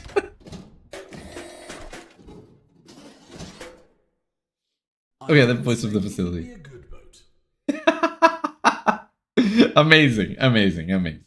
I really can't wait for, well, first of all, for the Kickstarter, because you can bet I will support this game as a backer. So yeah, brilliant. But I mean, right now, because the premise is that it's in this facility with there's this kind of AI that's watching you. He appears on a screen and he's just an eye, just eyes and a mouth. Yeah, I saw the eyes and the mouth in the trailer. It's very cute. Quintessentially British. As you go along, but it's always. I can see the Stanley Parable element now. Yeah, exactly right. But that's similar, but in 2D. It's kind of you set up contraptions and take out ragdolls in. There's blood that you can. Yeah, there's playground and take out ragdolls in various ways. But that's similar, but in 2D. Like a game like People's Playground. People's Playground. I think I know that game. People's Playground.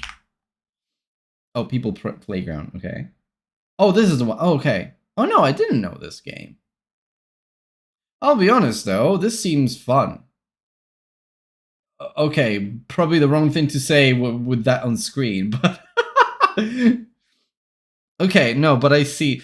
Again, physics-based, ragdoll. This is my stuff. I love this, and honestly, I feel like I don't find these games enough. Maybe I don't look for them, or maybe my Steam algorithm isn't trained to find them for me enough. Because I love these, like Teardown, this one here, and there was the factory one that you mentioned as well. Oh god, yeah, no, it is very gory. It reminds me of. Is it still online, Happy Wheels? It is still online, Happy Wheels. Oh yeah, okay. Decline all. Yeah. Yeah, but this browser doesn't support OpenGL anymore. But yeah, again, Happy Wheels still exists to this day. Reminds me of that one a little bit. That one was really wild, and a lot of YouTubers had a lot of fun with that one. Yeah, I think is he Jacksepticeye? Yeah, he is. Okay. Okay. Well, anyway. I don't know if you're familiar with that, but that's similar, but in 2D. It's kind of you set up contraptions and take out ragdolls in various ways, but it's really gruesome. Like it is gruesome. I don't want to say I don't want to do it a disservice, but if you see what I mean, it's a very simplified visual experience, but it's gruesome. There's blood. So it's very simple. Like in terms of art style, it feels even rough, I would say, from what I saw there. You can there's parts flying. Yeah, very bidimensional. I wanted it to be dry, humorous, and wholesome at the same time. So yes, I in a kind of so kind of like GLaDOS, but also maybe less sassy. Okay. Yes. Okay. Characters ever. She's so fun. I mean, there's always like a very, very satisfying. But actually, that makes me think about This is a weird pause here, so I think I'll remove it. But I mean, there's always like a very, very satisfying comedic payoff when you see a ragdoll fall from. I mean, there's always like. Okay, so I can. One of my favorite characters ever. She's so funny. Oh god. But actually, that makes me. Yeah, I think I'll do that. But I mean, there's always like a very. It's a bit too long of a pause. So we'll just do that slightly. Okay. So funny. Oh god. But I mean, there's always like a very, very satisfying comedic payoff when you see. As well. Oh god. But my favorite characters ever. She's so funny. Oh god. But I mean, there's always like a very, very satisfying. It's as if the other segment never existed. Payoff when you see a ragdoll fall from like meters, even maybe miles high, and then it just falls flat. It's just. I don't know if miles is correct. My metric system is a little rusty. Not metric, the imperial system. My imperial system, the imperial units. Yeah. My imperial system unit system is a little rusty because I grew up in Italy, and for 21 years I used meters and kilometers. So I will leave it there. I will let the listeners correct. Gore, no violence, just very, very dry impacts and such. I think that's what makes it funny. Yeah. Exactly, and the sounds are all thuds. It's thud, thud, thud, and the noise. They go oof. They were a little exaggerating. Yeah, that's right. That's how I'm imagining. Oh, yeah, with that taken out of context, this is. They go oof. Taken out of context, this is a little. Wait. Oof. Let me loop through it. Oof. Oof. Oof. You can actually do a beat with this. So it could be an interesting little musical experiment. But let's not go there. Baking track with dear. That's how I'm imagining it. It's okay. Yeah. Perfect. No one will listen to that part on repeat, I would hope. And the sounds are all in context is okay. Thud, thud, thud, and the noise. They go oof. That's how I'm imagining it. Yeah, it is a pretty good beat, though. You got the accents all in the right place. Right, amazing. Well, actually, believe it or not, we're very close to the end of this episode. I just have a couple more questions for you. But now we are at the last part of the Indie Diary, which is all about reflections, all about the last 3 questions about your journey so far. So and then there's the core of the show is the human stories behind indie game development. And what is it that drives you forward? I love asking this question. That's a great question, and it's for me specifically. I like the creativity. I like to be able to create something that someone else can manipulate in their own way. That's for me is the biggest driver, because as I say, I love film, I love TV. And I love all those creative mediums, but gaming, because of the fact that puts it in the hand of the player, it adds so many additional variables that are both a challenge and make things more interesting. And that's what sort of really drives me is the idea that I can make something that someone else can play and get enjoyment out of, and you know that's a huge thing for me. It really could be a very nice clip. Like this bit could be a very nice clip. How long is it? It's about a minute long, so probably a bit too long to be a clip. But if I cut it in places, maybe it would be really good. I'll see what Riverside suggested. Might have picked it up. Yeah, no, I think that makes a lot of sense, and that's what I'm getting. But what would you say has been the toughest part of your entire journey so far, and what was your way of pushing through it? Big silence here. Toughest part. Let's. I think I can cut this. And what was your way of pushing through it? Let's say that the most difficult thing, if I'm being brutally honest, it's how do I articulate this? It's dealing with non-success. That's non-success. I remember this. That's the word. Thank you. Non-success. It works. I mean, I don't even know where that came from. No, but then you explained it. I think it maybe made we were sense. thinking about insuccess or something like that. Yeah, no. Insuccess isn't a word. I was thinking about unsuccessful as a root of the word. Maybe we were thinking about insuccess. Maybe we were thinking about insuccess. Oh yes, this is my Tire Friday moment. Know where that came from. Failure. No, but actually, you saved yourself because you explained that it wasn't exactly failure. It was more like the concept of not failing, but not even succeeding. Maybe we were thinking about insuccess or something like that. Yeah, no, dealing with failure. But let's see. Know where that came from. Failure. Dealing with failure. But to be fair, actually, I think the reason why specifically I didn't go with the word failure, was because I don't consider any of what I've done so far a failure. My first two games, in all honesty, they sit on Steam. They've got very positive ratings in the reviews. I also think this bit could be a nice clip because it shows that just because something didn't go exactly as you wanted it to go, it doesn't mean you have to label it as a failure. It could be a chance to learn. And that's one of the... I didn't mention it on the episode. At some point I wanted to, but then I probably forgot. But it's why I love Outer Wilds so much. If you haven't played it, you might have. But if you haven't played it, I recommend you do as soon as possible because it is all about this concept, like learning from your mistakes. It's embedded in the design theme, in the design experience of the entire game, that you have to learn from all of the stupid stuff that you do while exploring whatever you're exploring. So yeah, no, that would have been a nice reference to drop in, but I forgot. Failure, so I consider it a non-success. So that's possibly why. It really, but honestly, Outer Wilds really changed my approach to failure in general, to making mistakes. Outer Wilds, it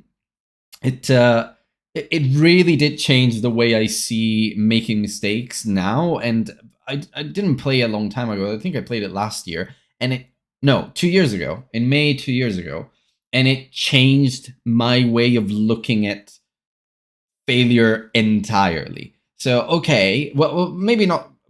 It's still difficult in some ways, but like on the small stuff, the everyday stuff, the overthinking stuff that a lot of my brain does, and a lot of our brain does, and if you're like me, in the everyday stuff, whenever something stupid happens, maybe at work, I'm like, okay, mistake. It isn't a big deal.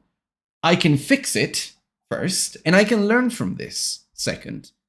And that to me is super important now. And Outer Wilds made me realize that it's been a huge part of how I approach mistakes for the longest time, but it made me conceptualize it and make me realize, oh, actually, this is who I am. This is how I approach mistakes.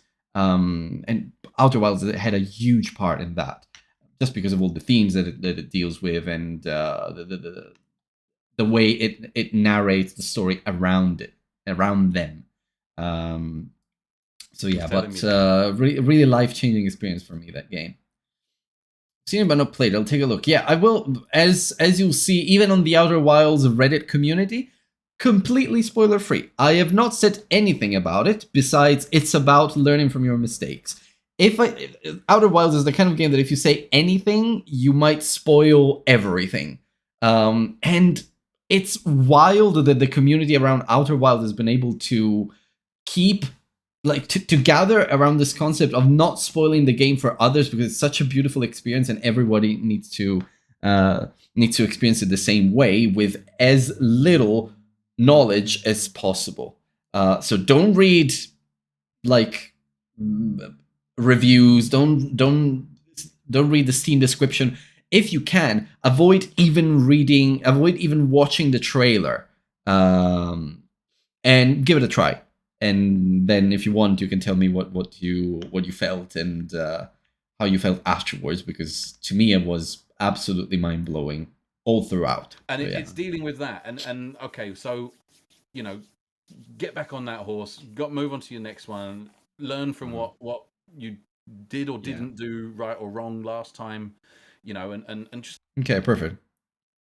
Okay, amazing. You're completely blind feedback. Amazing. Yeah. I'm looking forward to it because, I always like to recommend Outer Wilds to others. And my best friend played it last year, I think it was, maybe 2 years ago. And he streams, so he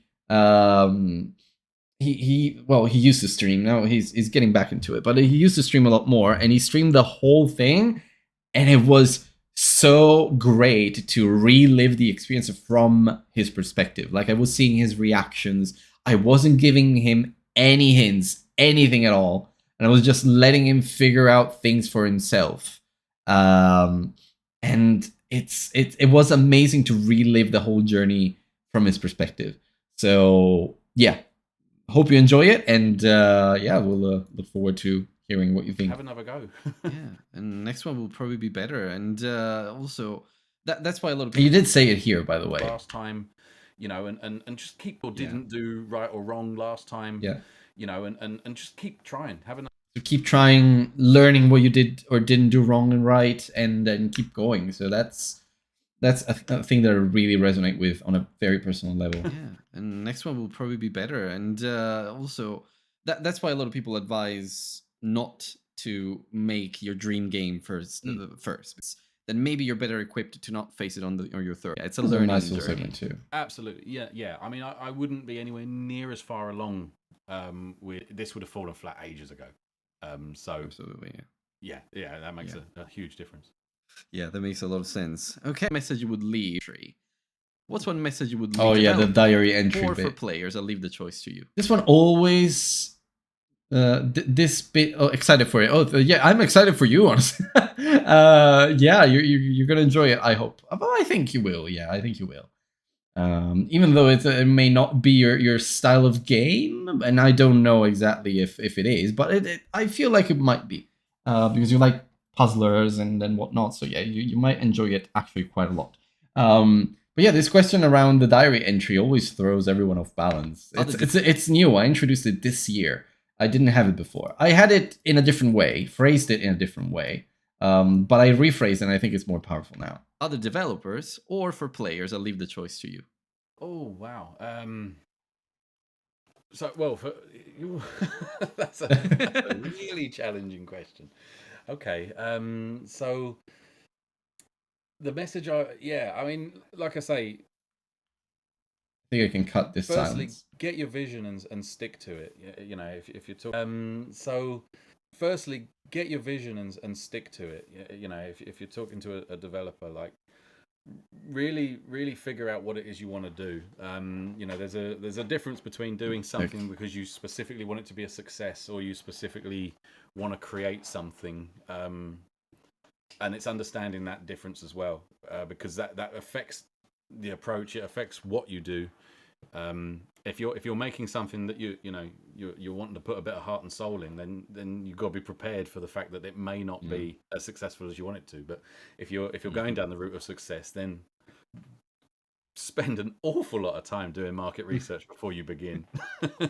Build marketability into your... Actually, no, this one goes for anyone. Build marketability into your project from day one. Think about how, as you're making things, think about... This question got me. I've been listening to the podcast on the dog walks, but I started quite far back and I've been good to the newer episodes. I didn't have a good answer ready. Yeah, well, if you start from the beginning, the first 2 years don't have this question. They have the question about leaving a note for someone, or no, a note to your former self or something. But I mean, that's nice. It's reflective, but it's more about you and less about the impact that you want to leave on the world. And usually I found out that and I find that game developers do want to leave something special to others. So the answer to this question will usually be very interesting. I introduced it this year. It's been like since January that I've asked it, that I've been asking it, and I don't regret it. Like I've only gotten incredible answers to it. About how is this going to be seen? If I take a screenshot and stuck this on Reddit, Facebook, X, whatever, does it look good? Does it look inviting? And kind of just try and instill that mindset from day one, because that was one of the things that I found with the second game was that let's launch it. And then it feels like an afterthought, doesn't it? So, exactly. So from day one. It's a tough skill. It's very difficult. You have to do the last question that I had for you. This has been a lovely, very quirky, but also very goofy in a lot of ways. I suppose USP is really difficult for a lot of people. So really top advice. I'll keep that one. What is the best way to support you? These are all the links. Well, we see if we can get Discord as well. So obviously all the typical ones. So X with Giraffe Head Dev on X. Another thing I haven't sort of mentioned is I'm running a devlog on the YouTube channel. What we're building. Consider me a backer, yes. So obviously we've got the Discord as well. So obviously all the typical ones. So let me see. I can cut this one here. Yes. So obviously we've got the Discord as well. Discord, all of the links. Channel. So and you send me the links as well. Just drop them in the episode. Literally a blank map. And there's a good 21 or so episodes of showing the progress of the game so far, which is quite fascinating. That's cool. But through there, it's cool that you came from. I will actually look at the devlogs. I'm curious to see like what the game looks like now. Special role. There's a. Oh wow, love that! It's first time someone's ever offered that. Yeah. The special role. Thank you. And obviously on the Discord we're going to be looking to might receive some stuff themselves, you know. Great, amazing. Okay, well, thank you again. There she is. Coming back again. There she is. Cat coming back again. There she is. Of course, I will put all of cat coming back again. There she is. And of course, I will put. Okay, now I can cut this bit about the cat. By the way, thanks for going to the website. I saw that's looking a little broken, so I now know I need to fix that today. Okay, the menu and Steam page button. I was looking at that. So Ragdoll Physics Experiments. So it's looking a little broken at the top here when you load the page for some reason. But I think it's because of the header. But basically, you can see the different bits here, and also there's.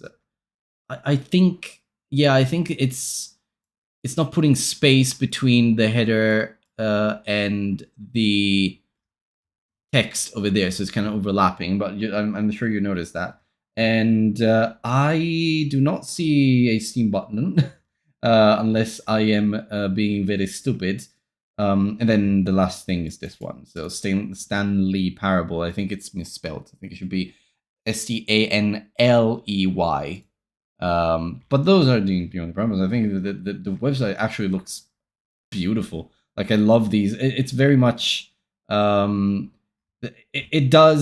It has good branding. It has the colors of the game and such. So in itself, the website is really good. So yeah, just these little tweaks. Yes, also that. Yeah, but good stuff. Okay, let's see. And of course, I will put all of these links in the description of the episode so people can find you. But it's been lovely having you on the show. Thank you so much for your time. Thank you so much.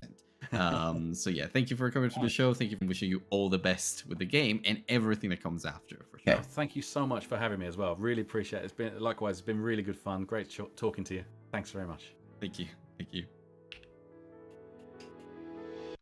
Okay, I have to remove this little noise at the end. Thank you. Thank you. And we close it. Okay. Great. Done. That's all the episode. Now, what I'm going to do, what I usually do at this stage, before even exporting, is just checking the volumes throughout. So, start here. You know all about me. I don't want to say too much, Rory. I'll Okay. hand it over. Like it anyway. Game I ever fell in love with. It's The story of your studio as Uh-huh. 80s and it went really Yeah, well. I don't see any. Hundreds of I wasn't expecting any That's volume great. problems, and it doesn't look like there are. Get back. Okay, good. Great job, well done. Oh, thank you. Okay, so now I can highlight everything, bounce, project resection, export to MP3. Okay, I move it here, and that would be export number 1. And while it does that, I shall go into, and for this step I have to take off the camera, shall go into Spotify for podcasters. Oh no, why do I have to log in? Email user, there's a link to a Spotify account. Why do I have to log in again? Can you?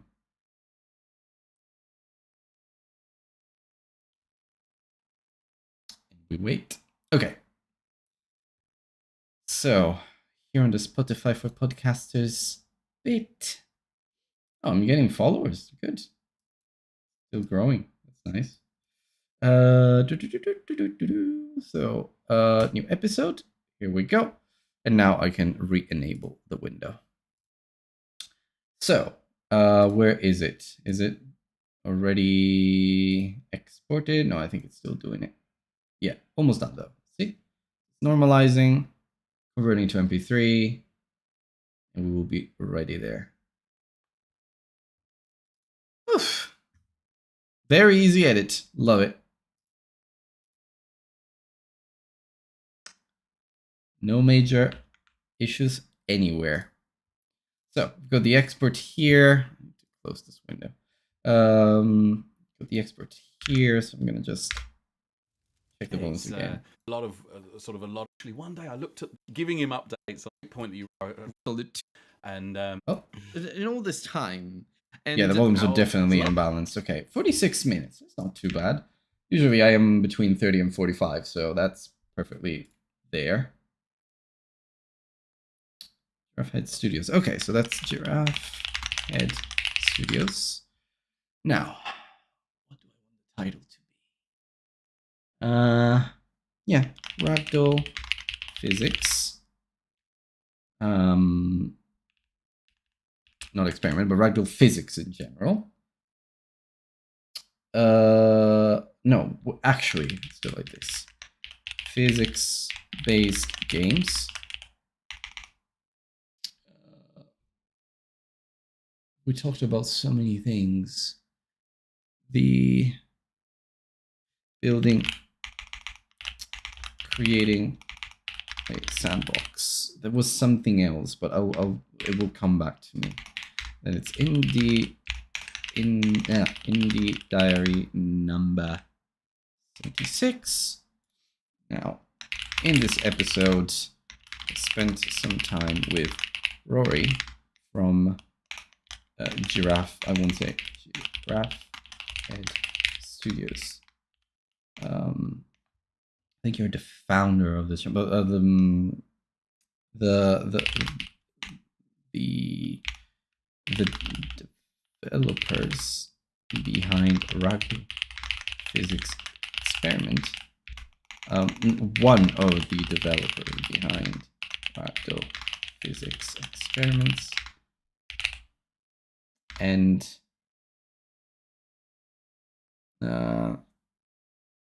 also a content creator at Great on YouTube. From physics-based games to we talked about creativity. We talked about oh, that's the one. Okay.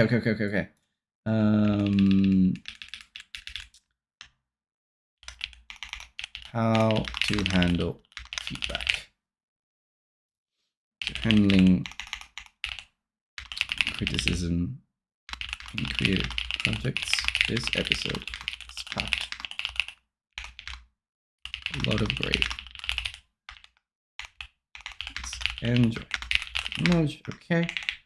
So first links are yours. Go to Discord. Here we go. Oh, perfect. They're already formatted for that. Support Rory. Here we go. Then it's my own links. So go in here and go to here. Got my little Notion page here with a lot of stuff. Okay, support the show, and that's basically done. So I don't mention other episodes in this one, so I don't think I need to add anything here. No poll. Season number 3, episode 16, I believe it is. Yeah. 76, yeah, it would be 16. Okay, next. Schedule for the 25th of August at 9:00 a.m. And we are done. So now, before I do that, I will also upload it for my lovely little Patreons.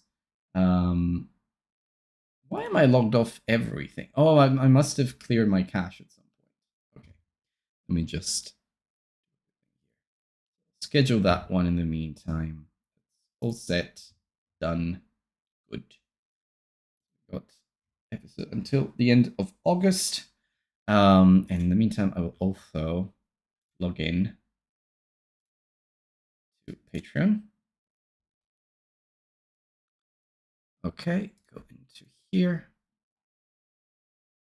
And I will simply create a new post. Now, usually what I do is simply like put a little preview tag.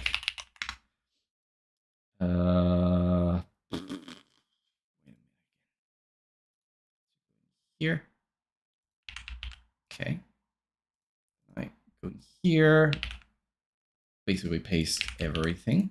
Remove some bits like supporting the show. These are my patrons. They already do. I say a nice hi patrons. In this episode, paid access starts here. That's good. Okay. So paid access, not all tiers, just, well, all tiers besides the first one.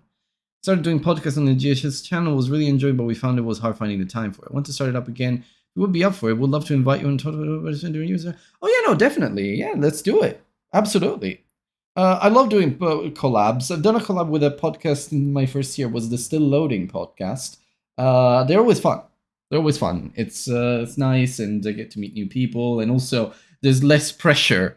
Funny enough, because I'm not the host, and I'm there to. I may have some talking points, but like I don't. There's less pressure to actually do the episode and everything. So as a guest, I really enjoy the experience usually. Also, this messed up the links. Give me a second. YouTube, and then that terrible platform that is X. Okay. Yeah, no, anyway, do keep me in mind, do consider me for it, count me in, that's what I wanted to say. Do count me in for it. I think it would be super, super fun. Indie Diarist previews, I don't need that. So no, I don't need that. More settings, allow comments, allow add tags, yeah, preview. Indie Diaries, okay.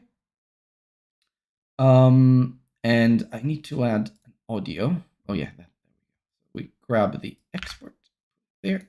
Awesome, I'll get started and let you know, and we'll try and find a time that works for you. If you want, I can give you some tips on trying to make the process more manageable.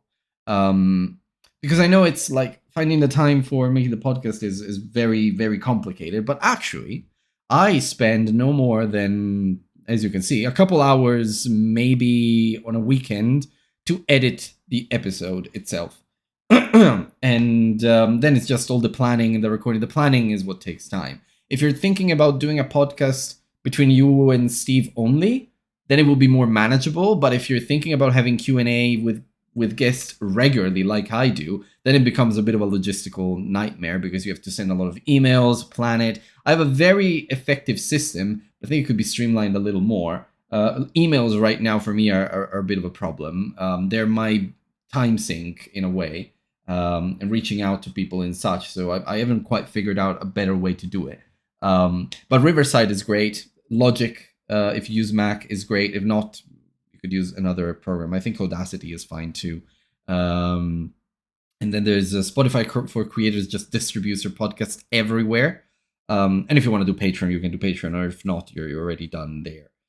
Riverside also gives you clips. I'm going to export some clips now just to show that. But episode 16 of season 3. This goes on the Patreon page. I think there's a way to... Oh, yeah, that's the title. Okay, so that's the preview. We were doing it live on YouTube every 2 weeks, but I wasn't editing it. And seeing your process, though, has inspired me to look at it differently. Oh, okay. Well, we're glad that it did. Yeah, nice. Yeah, I hope it helps. And I mean, as you can see, it can be a little bit time consuming to do that, but you don't have to go. That's what a lot of some podcasters who actually make a living out of it, they can do it. In my case, it's a hobby, and I do get a little money from it, but not too much yet. So it's something on the side, but you don't have to go in word by word and try to edit things. It's just much more about the bigger picture. All the ums and filler words. Yes, there's the AI that can filter that out if you don't want them, but also I feel like they make the speech sound a lot more natural. So long as you don't have super long silences, because my reasoning with super long silences is if you're listening to a podcast and suddenly you're in public transport, you're in Spotify, non-premium, you've got super long silences, the first instinct that you have is, oh, is the podcast still going? Is my internet okay? But if you've got short pauses, you don't have the time to think about that. So the podcast just goes on and it feels very, very natural, and it doesn't disrupt the experience. And it's about equalizing, putting the right volumes, the right plugins and such. But you've worked with content for a long time. I suppose you'll know how to use I don't know, a noise gate or a limiter or whatever. And if not, I'm happy to help. So yeah, it's about the bigger picture, it's about the experience, the overall narrative that you're building, and how you are guiding the listener or listeners through it, rather than the word by word thing. You can be that granular, but I don't think it's needed, especially if you want to sound authentic and such. Like a basketball, these guys don't even. If you're doing a corporate podcast, maybe you might want to sound a little bit more stiff, but. What a basketball should sound like. So I jumped straight in the game and I changed it and made it so it's now basketball. And this is a great snippet, actually. I'm going to keep it as that. Okay, perfect. I think we got that here. That's fine. We got to the post is live. All done. Episode is scheduled. Patrons have the episode. Next step is the clips. So, Riverside does a very nice thing here, which is why I recommend it as a tool. You do have a free version, but it's very limited, and it's a little expensive, a little bit on the expensive side, because my pricing, I can show you. This is what I pay per month. This is the pro plan. It's £24 per month. It's a bit on the expensive side, but it does have a lot of really useful features, and it does help streamline a lot of things. I'm even considering moving to the live plan. Just £34 a month. It's a lot more. No, actually, it's more. Oh, have they upped the prices? I think they must have. Oh, well. I'm even considering going to the live plan because it has even more things that are useful, like branding and whatever. Oh, no, wait. Oh, no, this is not my plan. This is the plan that I would like to switch to, the £24 a month. I'm on a $20 per month plan, which is like 15. But this one gives you up to 4K, no watermark, 48 kilohertz of audio quality, so great. magic audio, but magic clips, which is all AI transcriptions. This is super helpful. Teleprompter might be helpful. AI show notes. This would save me a lot of time because it would write the show notes for me. For example, I could just do other stuff. And there's other bits like, I don't know, maybe like your branding, you can pre-apply it to the video episode and such. But it is very good value for what it gives you. So yeah, made for you. So here, for example, on the plan that I am, it automatically exports. How many are these? 9 clips from the episode, and it cuts them together, and it also applies layout to it, as you can see. So it automates a lot of the process. So for example, let's see, what is one that seems to be interesting? Driven by creativity, vision versus success. This might be a good one. From 30-second clip to 3 million views, maybe a little less interesting for viewers. YouTube devlog, Rory's gaming influences, and Freeboat in tech. This could be a fun one as a clip. So for example, I'll try and edit this one, praying that my Riverside works. It doesn't. Let's see. Because for some reason, there's something in my settings that is preventing me from using this now. The support suggested hardware acceleration, so it might be that. Chrome settings. I think it is in... Oh, it's still hardware. No. Acceleration. Oh yeah, graphics acceleration when available. I think this is what is making it go crazy.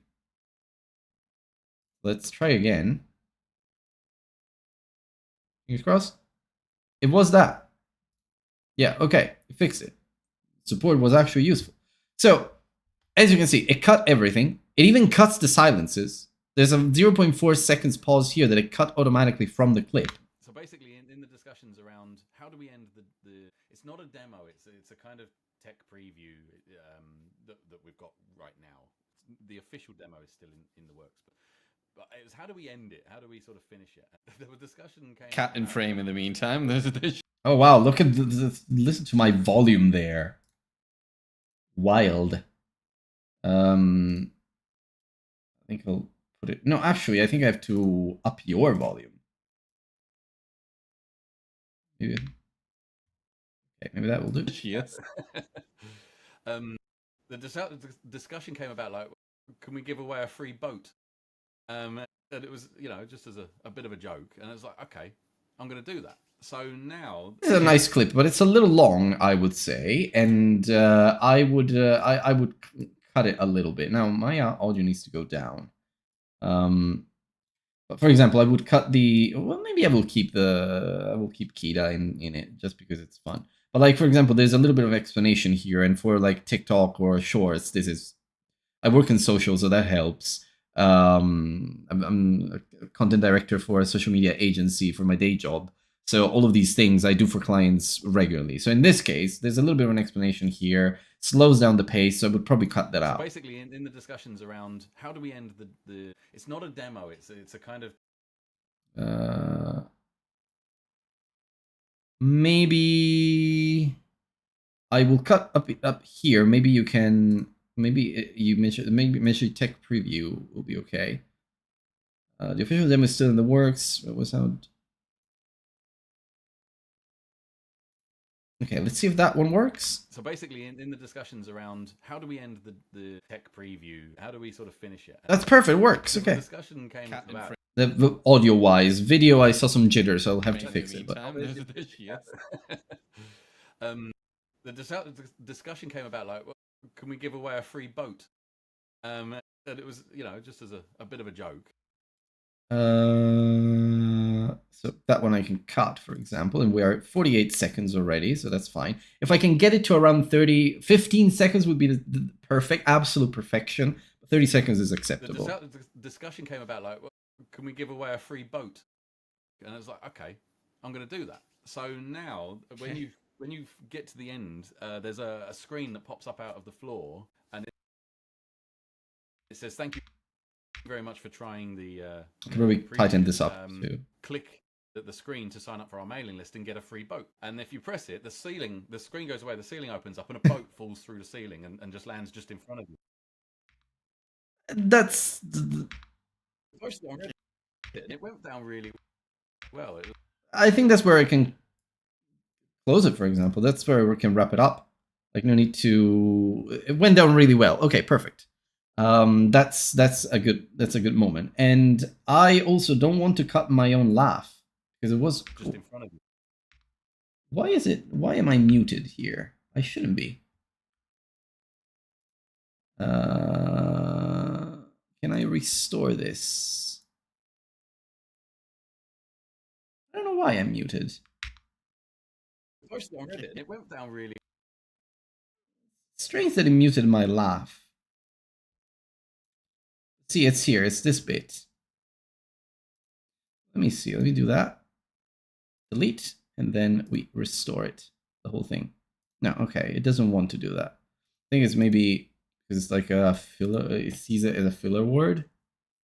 But it's weird. It shouldn't be filtering out that. Okay. Well, first of all, let me see. These is a filler word. And it has this AI producer as well. So now it's a little bit buggy right now. It finds the filler words, but it doesn't cut them. So I have to reapply it. Sometimes it doesn't even do that. So I think I have to do it manually. It used to do it, so I think it's just a little bug that I have at the moment. So I'm going into all the filler words and cutting them, and that usually saves some seconds, like at least 1 second or something for every filler word. So now we're at 35 seconds already from 50. And I was like, okay, I'm going to do that. So now, when you get to the end, there's a screen that pops up out of the floor, and it says, "Thank you very much for trying the preview. Click the screen to sign up for our mailing list and get a free boat." And if you press it, the screen goes away, the ceiling opens. This one isn't needed. We save some time. The ceiling opens up, and a boat falls. This one also isn't needed. And if you press it, the ceiling opens up, and The ceiling.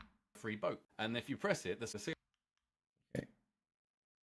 Okay, that's where we can stop. And it also tells you what words you were saying in that moment. So you can basically here in the timeline just play around and see, okay, so that's where I want to stop. And if you press it, the ceiling opens up and a boat falls through the ceiling and just lands just in front of you. Most of them read it, and it went down really well.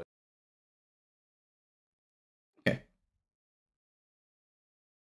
I don't know why I'm not able to listen to my own laugh, but okay, that's fair enough. Let's see if we can tighten it up a little bit more and make it go under 30 seconds. I don't think I can make it go under 15, but... So basically, in the discussions around how do we end the tech preview, how do we sort of finish it, the discussion came...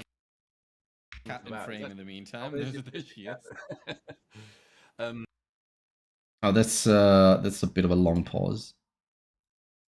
There she is. The discussion came about, like, well, can we give away a free boat? And I was like, okay, I'm going to do that.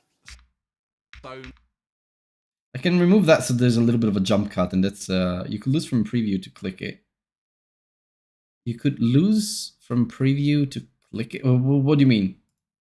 Okay, I'm going to do that. Now, when you get to the end, there's a screen that pops up out of the floor, and it says, "Thank you very much for trying the."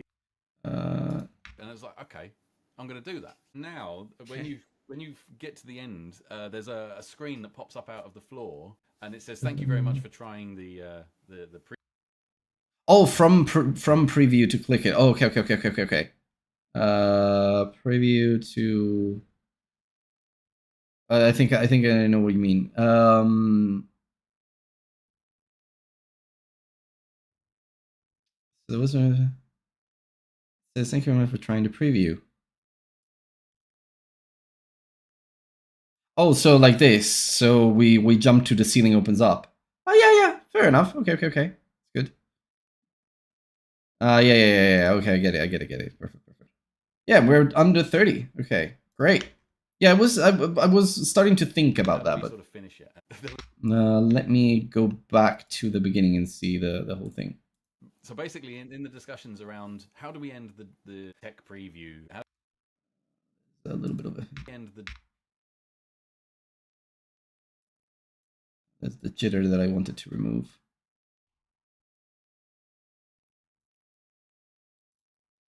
probably keep that if you press it.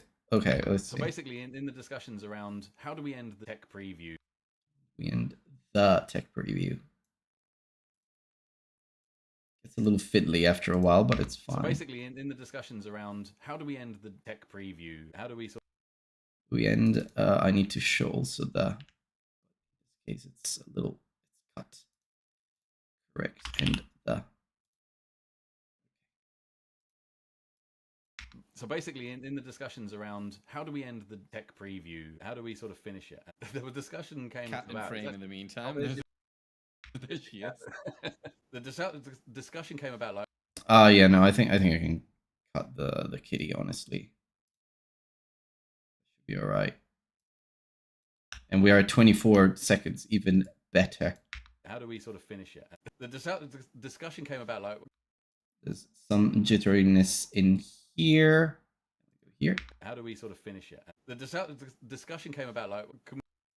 How do we sort of finish? But you see her anyway there, so I could do a little zoom there, but I just I can't be bothered. Finish it. The discussion came about like, can we give away a free boat? And I was like, okay, I'm going to do that. Now, when you get to the end, there's a screen that pops up out of the floor, and it says, "Thank you very much for trying the preview." The ceiling opens up, and a boat.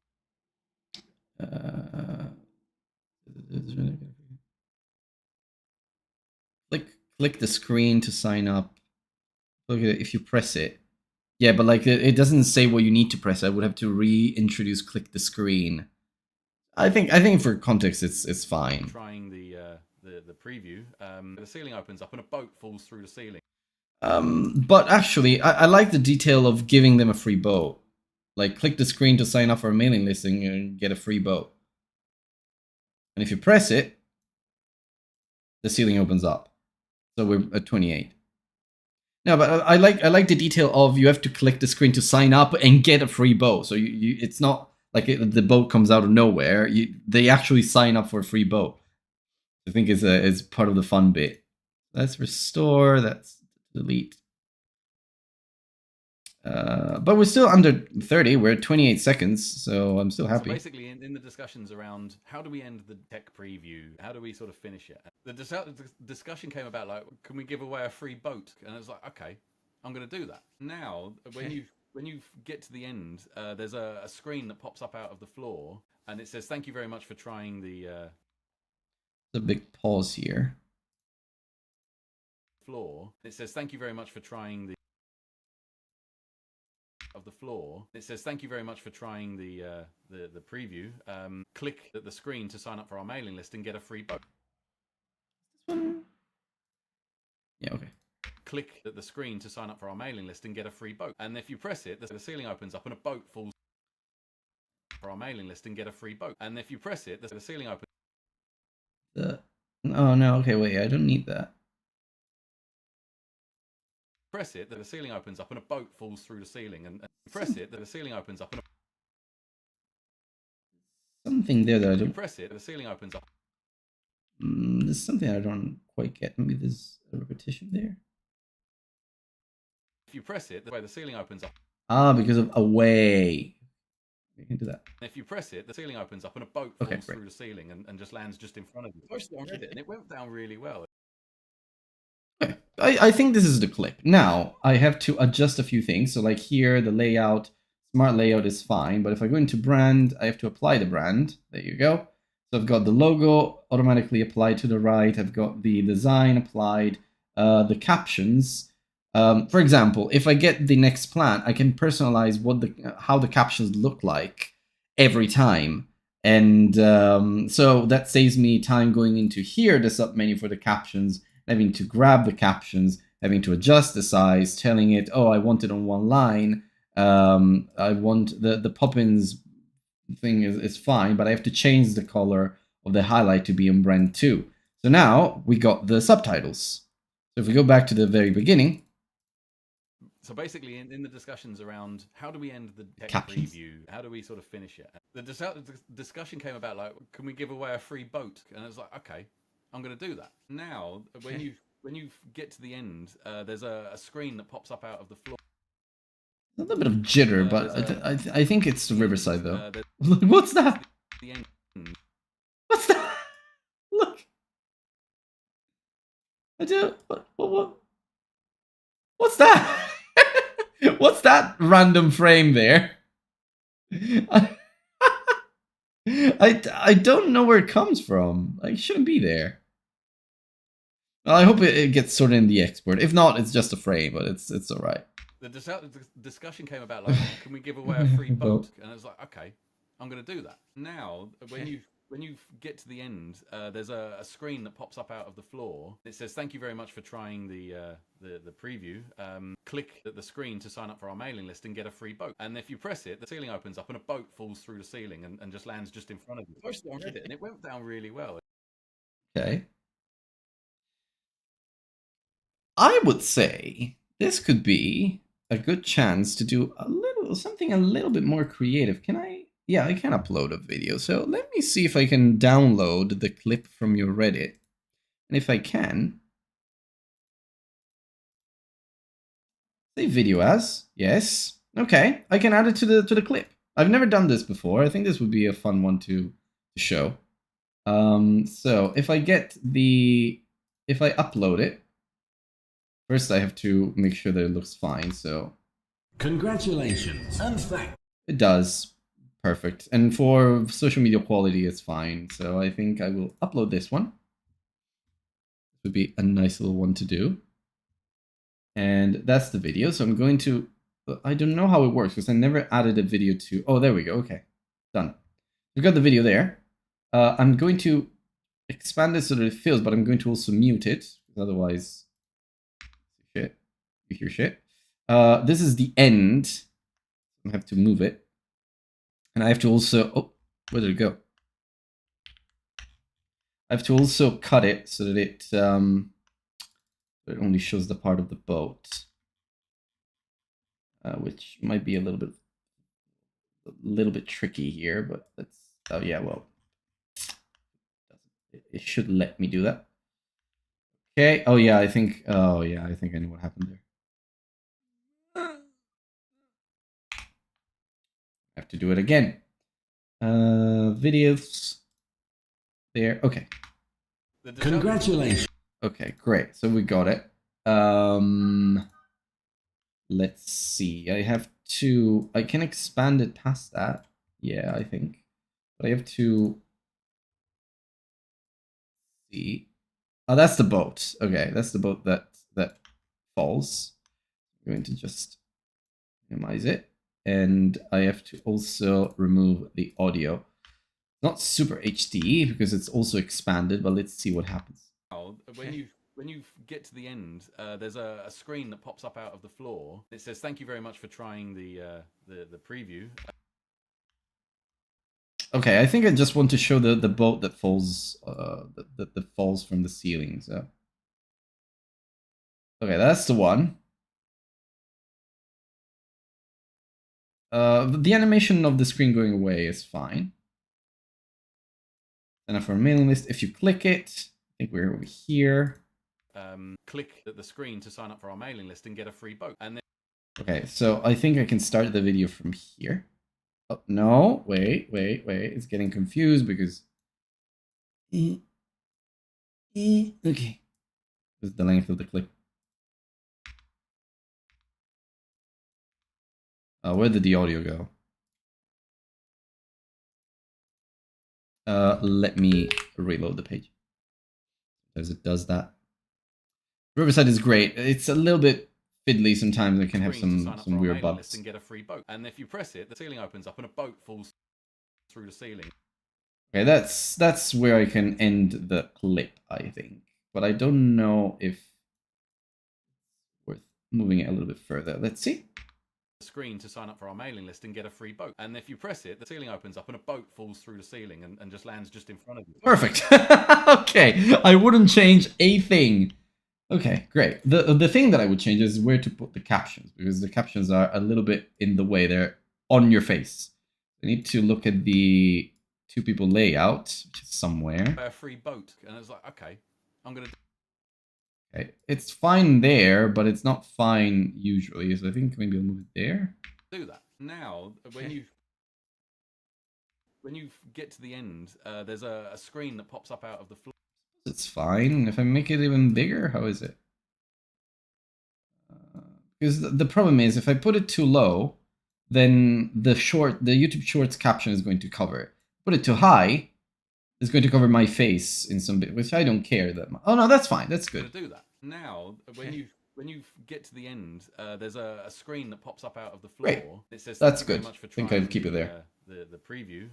Click the screen to sign up for our mailing list and get a free boat. And if you press it, the ceiling opens up and a boat falls through the ceiling and just lands just in front of you. I posted it on Reddit and it went down really well. Okay, I think that's the clip. That's it. That's all I need to do.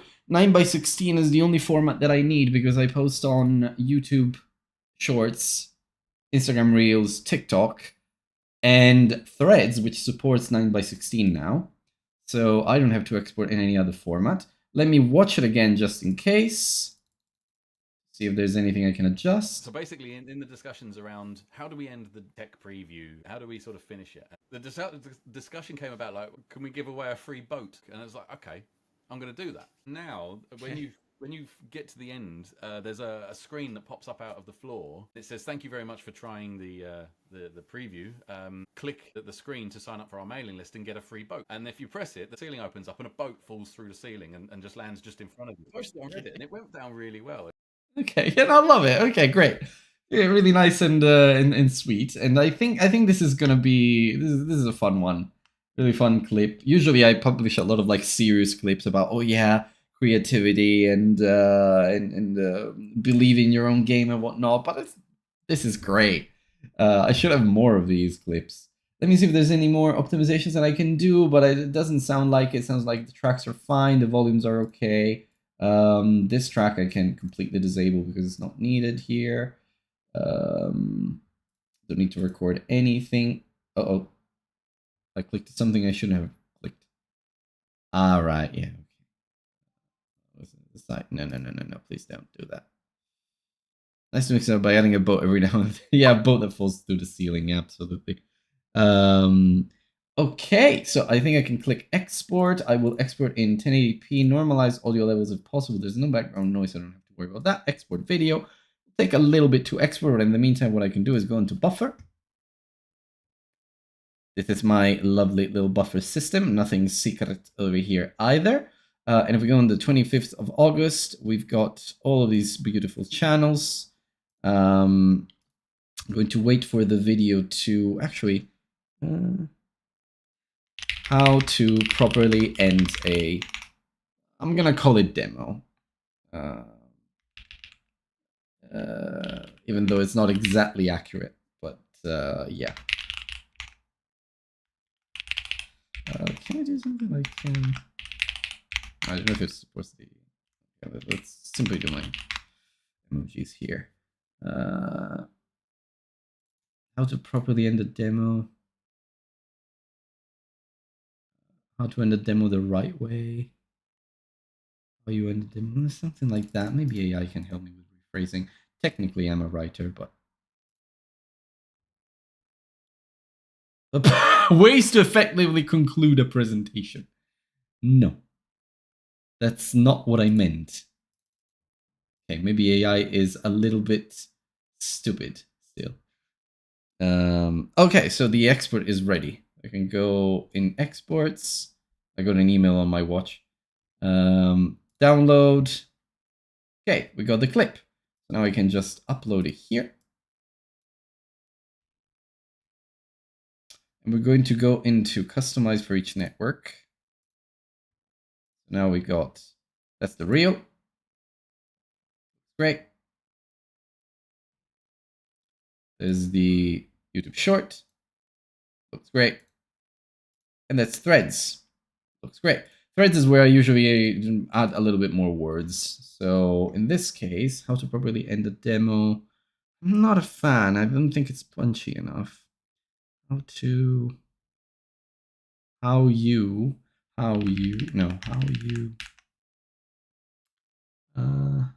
maybe a joke about a boat. I'm not good at comedy though.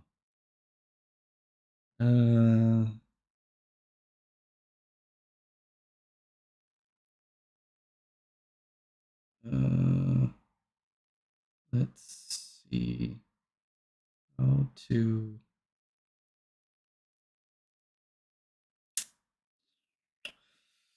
I think I'm gonna still try refine with AI. The problem is everything is better with. Great, thank you. And I'm supposed to be the right.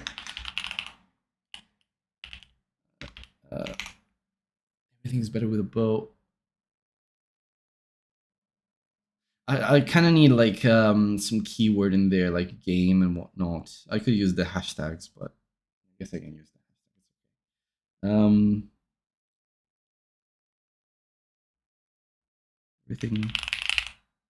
Everything is.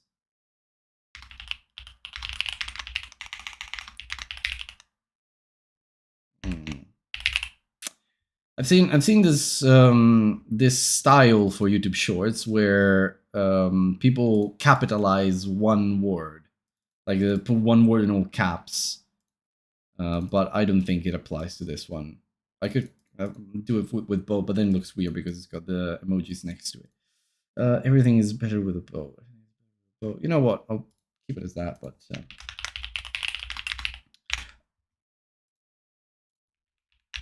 a boat makes everything better. A boat makes everything better. Although I kind of like how to end the demo like a pro.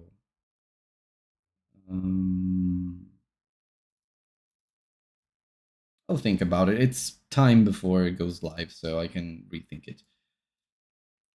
No, keep editing.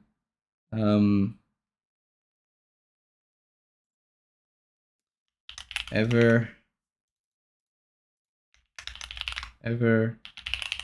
received, ever got a free boat demo? As always, I had the pleasure to speak with. Now, this is the part where I go hunting for my guests' profiles. So let me see if you guys have Giraffe Head Studio. Might be. Results. It's weird though. On your website I saw something. So rate ragdoll physics experiments. I saw your social links here. Yeah, you do have Instagram. Okay, you have Instagram. I don't know if you got Threads. You got Blue Sky. But if you got Instagram, technically you've got that. Giraffe Head Dev. I will also follow you. Okay. I had the pleasure. I had a great time with Rory from Giraffe Head Dev. This currently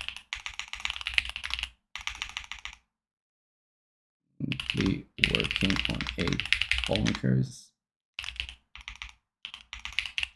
physics-based game called Fractal Physics Experiment. To give you a taste to expect, how about ending a demo?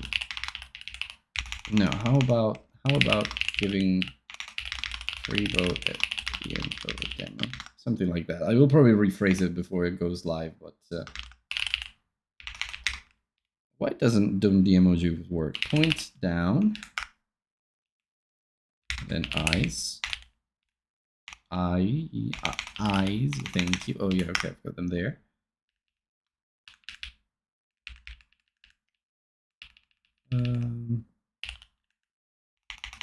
Oh no, here's a taste of what to expect. Right now on Spotify and YouTube. Check my bio. Oh, come on, I wanted to... Okay. Okay, topic is indie devs. Or indie games. Indie devs. Yeah, I think it's indie devs. So we're good. And boat makes everything better. Boat makes everything better. All you need is a boat. there's something there that I have to think about, but we're good. Okay, so why does it not want to schedule the post? Add the video title for YouTube. Oh yeah, no, okay. Oh, this is the description. Okay, never mind. YouTube. Oh, can you stop asking me to leave? Oh, it makes everything better. Oh, here we go. Okay, gaming public, that's fine. And here, actually, I need the boilerplate for this description. Okay, now this is 12 p.m. on the 25th, which I think is going to be fine because by then the YouTube one will be live too. So actually, let's do around 2 something p.m. Grab the Americans as well, and we schedule the posts. That's done. That is. Oh, Threads is one I've not got to yet. I recommend it. It's I've read that it's closing the gap on X when it comes to users, and it's definitely miles ahead of Blue Sky when it comes to user numbers.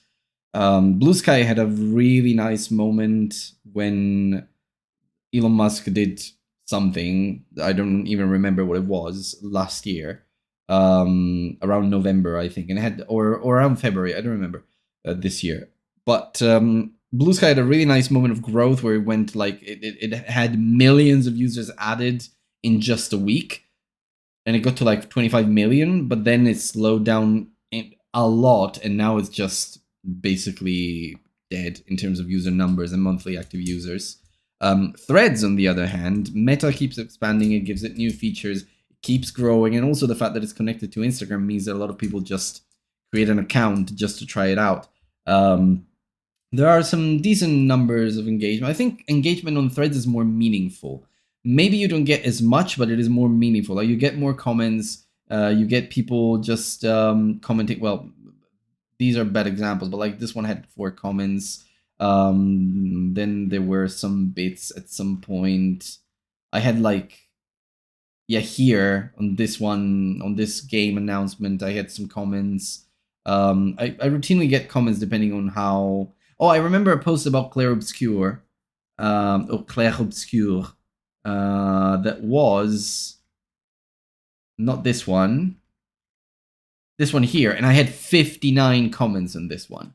So it is good for conversations. It's good for like building an audience and such. It is pretty cool. So yeah, it's still growing. Mine, I had over 3,000 followers on X, but I don't use it anymore because I really don't like the owner. But it's a good platform. If you want to try it out, then yeah. But anyway, this was the whole process of publishing an episode, editing it, uploading it, getting the clip on Spotify, on Riverside, publishing the clips on social media, and that's done in about. And I'm streaming, so it took me 2 hours 45. But usually it takes me about an hour to do everything. And here I was just distracted. I was talking to the chat, or I was trying to take things a little bit more slowly. But yeah, so usually it takes me about an hour to do this entire thing. Maybe 2 if you consider also the clips and the fiddling and a lot of the other stuff. So yeah, but yeah, that was it. Now I'm going to have lunch, and then I'm gonna go work on that jam game that I'm working on. That's coming together pretty nicely. It should be done by tomorrow, I hope. Tomorrow afternoon. Late afternoon, fortunately. So I still have quite a bit of time. But yeah, thank you for staying here. Thank you for keeping me company and for watching me edit your own episode. That was nice. First time I tell a guest that I'm editing their episode live, and it was really a lovely experience. So maybe I'll keep doing it. Even with the next guest that I have that I'm speaking to, which is next week on Friday. And I'll do another editing stream next Saturday, so maybe they'll join too. But it was lovely having you on the chat. I think I'll go off now. Thank you for sticking through basically the entire stream, and for the commentary and such. I will definitely try all those games, all those sandbox games that I saw today while editing the episode. That was super helpful too. And yeah, enjoy the rest of your day. Yeah, no problem. You actually kept me company while I was painting your front door. Oh, that's cool. Okay, nice.